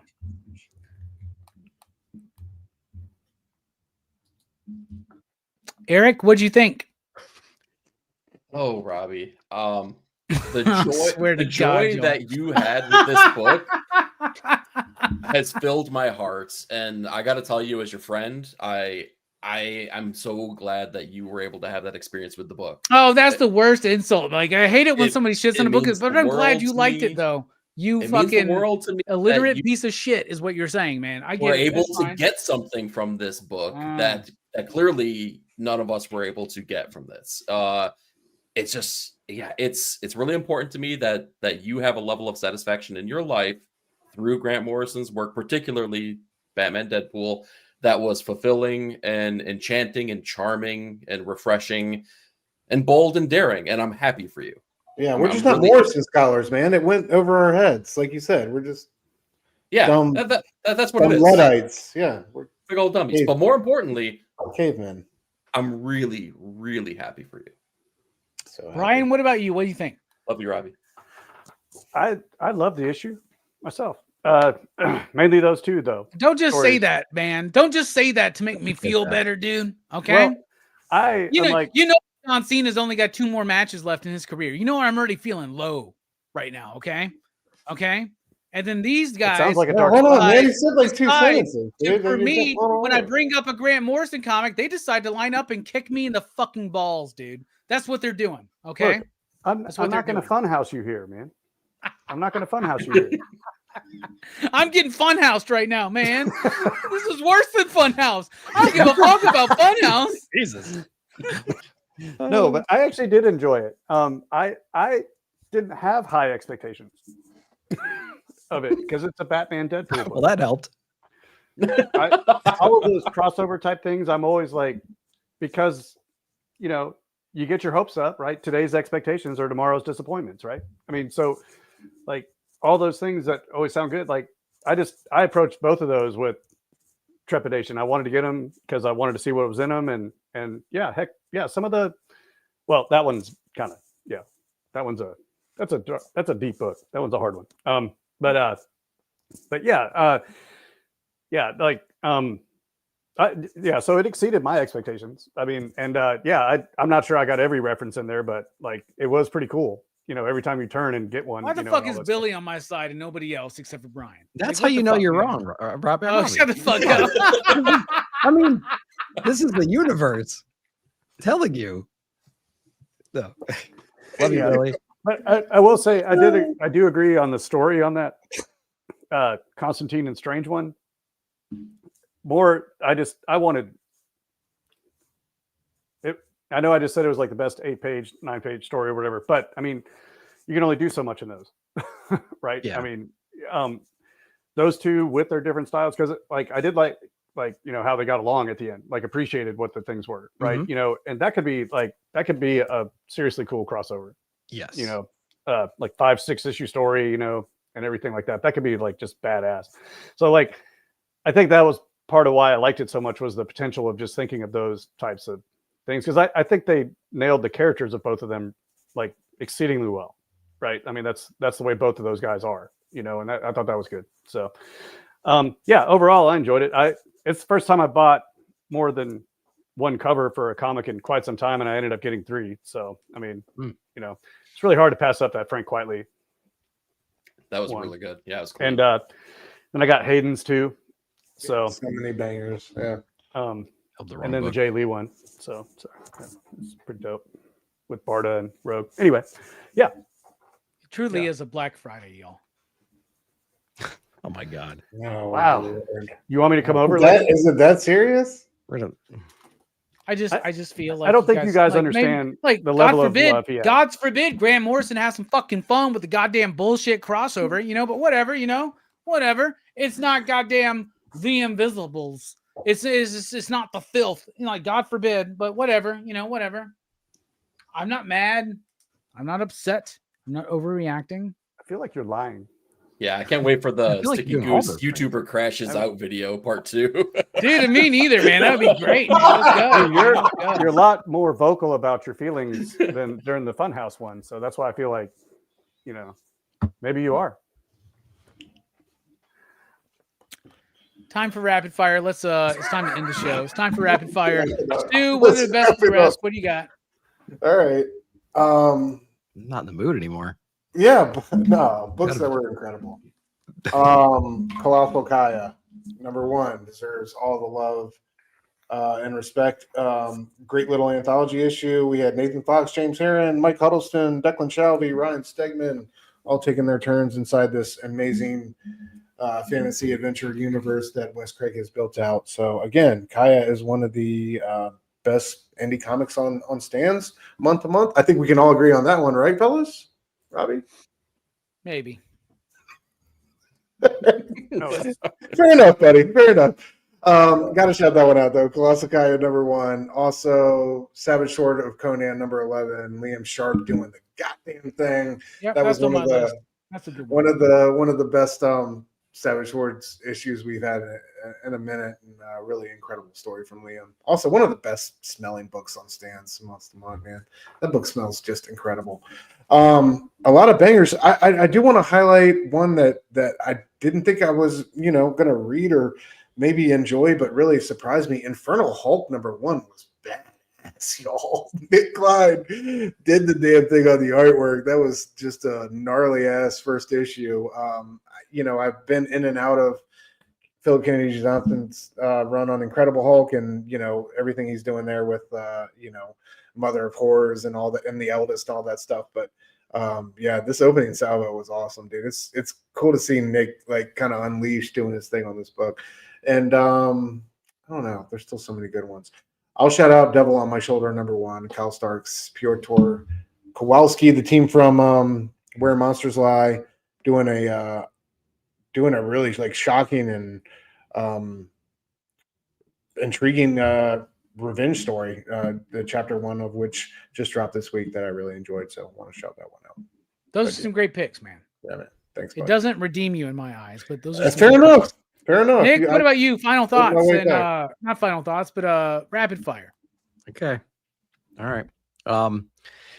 No Man's Land issue #3, one of my picks of the week last week. Incredible work by Simon Kodransky. Just it's his most accessible book he's ever written. And if you've never tried anything from him, definitely start with No Man's Land. You can branch out. You can go down that rabbit hole a little bit further. Love that one. One more issue to go. Universal Monster Invisible Man just wrapped up issue #4. Literally, it walks you right into the 1933 movie. So if you haven't watched that, definitely check that out. It's a great companion piece. It definitely blows out that world a little bit more, gives you more context and a satisfying ending to that whole series in general. Of course, we love you, Tommy. Yeah, Tommy. Yeah, justice for Tommy, right? For real. We have. I'll save. I know where you guys are going. I'll save some stuff here. So, Escape issue #4 was incredible this week. Damn, that was really good. I love the pattern. We have like action-packed issue, and then we have like a step-back issue, and then another action issue, and kind of a step-back issue. But this one had so much drama and weight to it. We've seen that kind of a thing play out in war movies before, but it's really done well inside of this one. Another one from this week, a couple from this week actually, Berserker Bleeding Tide. Man, I love the Berserker universe. I love how they're building this character out. It never seems dull and boring. We get a great other, I don't know, like anti-hero inside this story that he teams up with and goes on her mission with her. I love the state he was in the beginning of the book, towards the end of the book, and had a great time with that one, man. I loved it. And then Geiger, man, issue #18 that was coming out this past week. Man, I'm so glad to be back in the Geiger universe. I love where we are. We had that guest artist coming back, I think, for the last couple of issues. Who was it? It was Peninsula, I think, like Eduardo instead of Gary. I think Gary did a couple pages, but man, what a great issue that was too. So Geiger bringing it back, man. Berserker was insane. Escape, Universal Monster, No Man's Land. Yeah, incredible stuff this month. Yeah, there's some good picks in there. Eric, what about you, man? Rapid fire. What you got? While it pales in comparison to Batman, Deadpool, Absolute Superman, the battle for Smallville. This was a really cool issue. Rafa Sandoval doing the damn thing, delivering incredible artwork, but more importantly, characterization for Kal-El. That's what I really dug about this. I can't go an episode without mentioning Power Fantasy. Why? Because it's the best damn book on stands right now. It continues. I was reading. Why are you mentioning it in rapid fire, man? There's a lot of books, man. There's a lot of books. You just said the best book on shelves right now is what you just said. I got to keep it bold and exciting when I'm here on Pop Culture Philosophers, you know. The best book is the one I mentioned fourth. Yeah. I like that. That's unpredictable, like Rick Remender, man. Yeah. To be fair, there's like 5 picks of the month this week, so yeah. It's toying with expectations. Listening to Kieran Gillen talk, he's taking a deliberately different approach on this, where he's writing for the single issue as opposed to the trade. It shows, you can tell, because each issue leaves you with a cliffhanger ending that is crazy, absolutely crazy each and every time. High Strangeness number 2. Ooh, boy, this was fun, man. Motherfucker, do not steal High Strangeness from me, man. Oh, too late. This was even better than issue number 1. Zach Thompson was the one who wrote this, pertaining around the idea of the Yeti, the Sasquatch. It was a more concise, clean story than issue number 1. We had like a through line, a narrative that we got that was delivered here. Really enjoyed this. And I will leave it with Beneath the Trees. Ooh, boy, this was leveling up Sam as a character, right? Like, she was devious and she's a murderer, but this started to make me feel like, oh, she's like Hannibal Lecter now. Like, she is a puppeteer that is like really like toying with everyone and making them do everything that she wants to see happen. Dude, I just want to that detail. There's a moment in that book where she's filling out the crossword puzzle and one of the words is Marionette. Oh, like, are you serious? Yeah, I just thought that was brilliant. Yeah. Yes, dude. I will leave it there.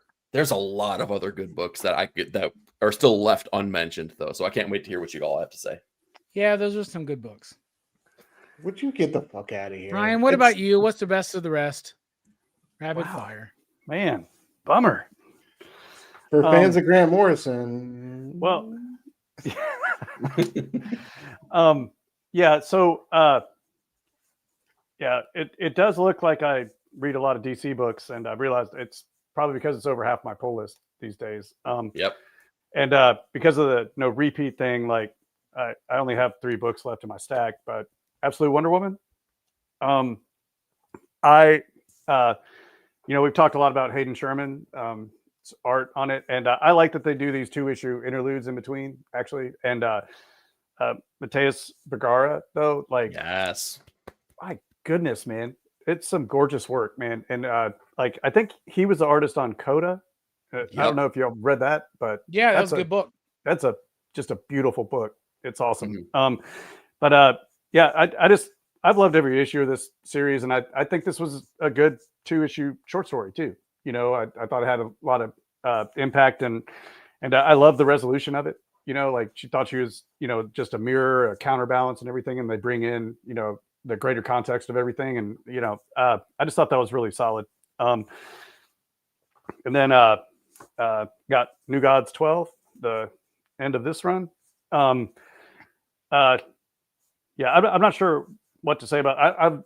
I've enjoyed this series all the way through and everything, and I loved how they get like different artists to work with Evan Cagle on different sections of it, and this one was Phil Hester.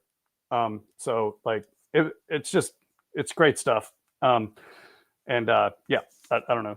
And then I was pretty excited about this one, even though I forgot to sign up for it on my pull list. I don't know how it's going to show up, but it's the I don't remember the full title. Arcadia is the short version, but it's You know about Batman Question, Green Arrow, Arcadia? yes, Yeah. Oh yeah, that was Yeah, Or legit. the Ignition Press Yeah. Arcadia.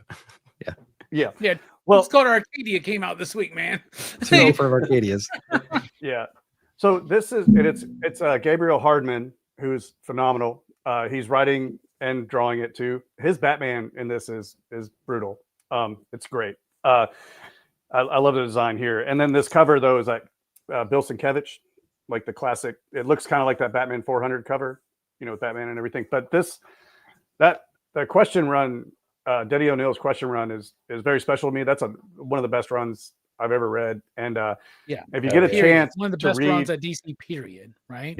yeah, and if you get a chance to read Ditko's, creation of the question and that, because that technically picks up after his work on it, right? And Ditko's disciple of Ayn Rand, so the question was kind of like this libertarian on steroids, kind of hero. And then when you go into the Denny O'Neill run, he kills him in the first issue, and he comes. What's the philosophy? Is it objectivism? Objectivism. Yeah. Yeah. Ayn Rand. Objectivism. Yeah. Okay. Yeah.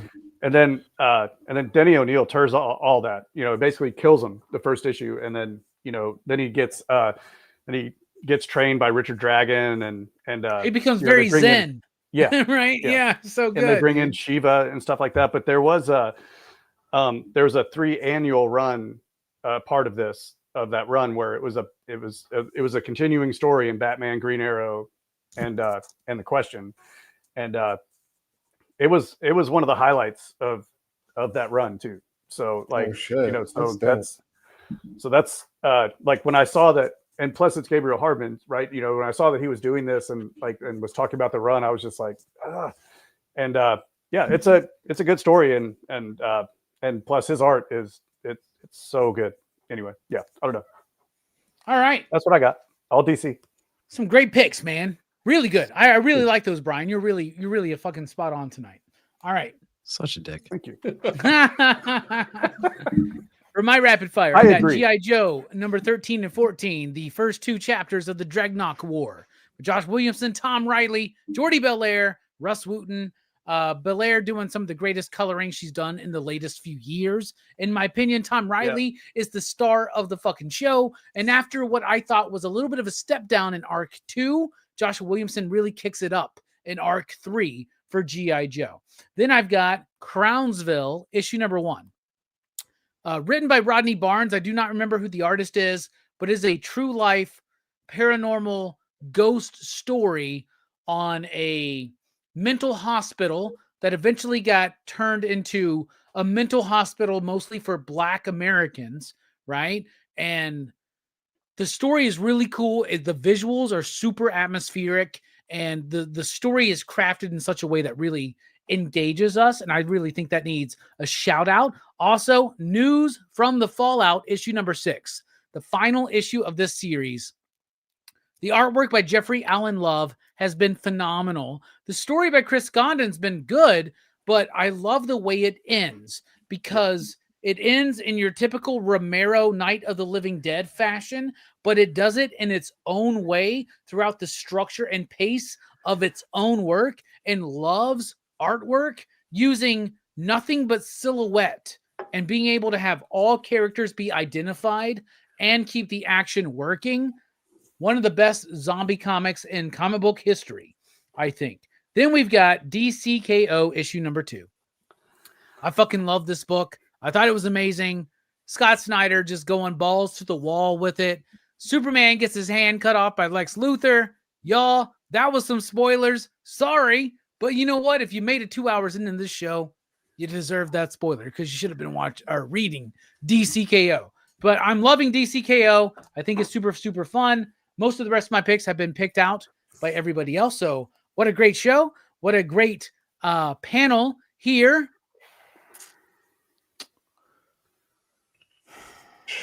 We're going to sit and think about that. Right? Yeah. Is that what this is? I am disappointed. And let it be known, I'm a Grant Morrison superfan, okay? Just for the record. But that All right, I just want crossover was everybody not to know. it.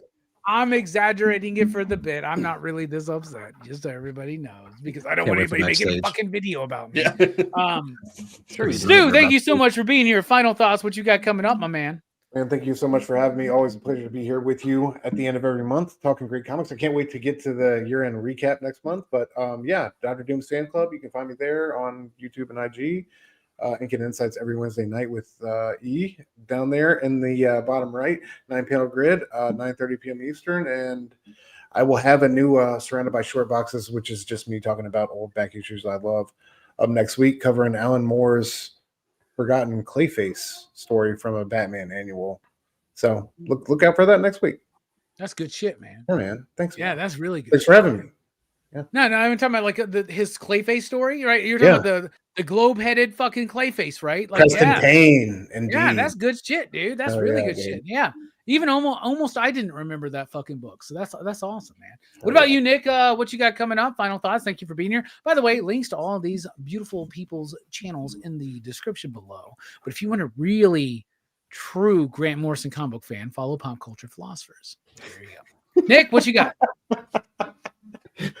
Oh, weekly comic book review shows on Saturday nights, double dipping on Wednesdays, new release videos, and going over to my shop, seeing what's over on the shelf for those local folks. And also, just putting together that best of the year video coming out in a few weeks. So pay attention to social medias for that. And then this Sunday morning, we're going to be doing the comic book look ahead. What books we're excited for December, coming out 9 a.m. Central Time this Sunday morning coming up. But yeah, dude, thanks for having me. Always a pleasure, man. Thanks. Always a pleasure. Eric, what about you? What you got coming up? I would encourage everyone to go into the backlogs of 9-panel grid and definitely check out an episode of Notes from the Editors where me and Stu do a deep dive on comic book literature, comic book books, particularly Super Gods by Grant Morrison. Did we cover that, Stu? I can't remember. Indeed, we did. Yeah, we did. Okay, just wanted to make sure of that. Other than that, I just finished editing. A great book, by the way. A great book, Super Gods. Great book. Yes, fantastic. Maybe you should read it again, Eric.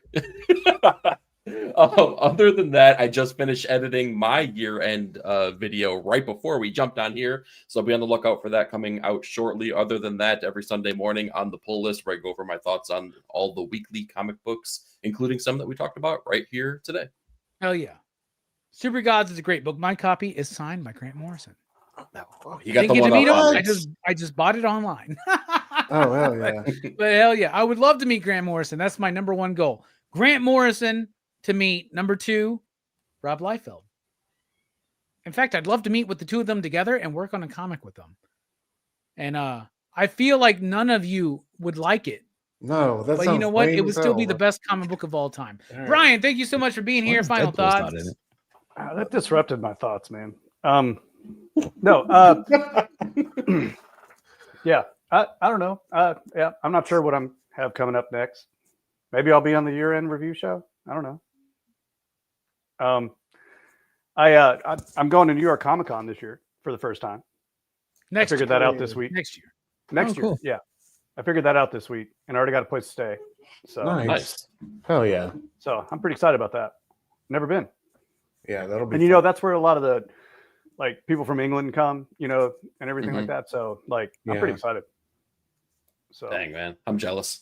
Yeah, that's the other big one on the East Coast. I'd definitely go to if I could. yeah. I'd rather just eat pizza in New York than go to New York Comic Con. That's just me, though. Now, you'd just rather go to MegaCon and get fucking hammered for a and not go to the con. Right? Dude, ain't nothing wrong with getting hammered on goddamn fucking Bahamas. I know, I'm just saying. Pina coladas. And waking up with a stomach ache and being like, why do I feel like I ate a bunch of sugar last night? Oh, fuck. I ate a bunch of alcoholic ice cream. That's what I did. All right. Jim Lee's going to be there too, though, man. So. Yeah. Have a beer with Jim. That'd be dope. That would be super fun, dude. Yeah. I'd probably judge him too talk about harshly on Hush. what kind of beer he chose. I'd be like, Corona? He probably drinks Dos Equis. Then I'd be like, for the next few months, I'd be like, DC's not as good as we think they are, y'all. Just so you know, right? Heavily influenced by things. Anyway. That's a show right there. What beer goes with which creator? That's a show. Ooh, that's Ooh, good I like show, that. actually. Yeah, I like that. Man.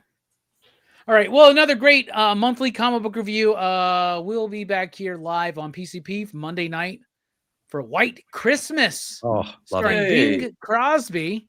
And then the week after that, Black Christmas, Oh. not starring Bing Crosby. So that's going to be super fun. That's going to be awesome. So watch White Christmas. Talk with us about at 8 p.m. Central Time on Monday night. I love Stu. I love Nick. I love Eric. I love Brian. Sometimes I don't think they know what they're talking about, but I still love them and highly respect their thoughts and opinions. And you know what? I've been doing this whole thing where I've been like, you guys are the better comic book reviewers than me. This month they've proven they're not. It's me. So check us out on the weekly comic book review. We're dipping out. We love you. Station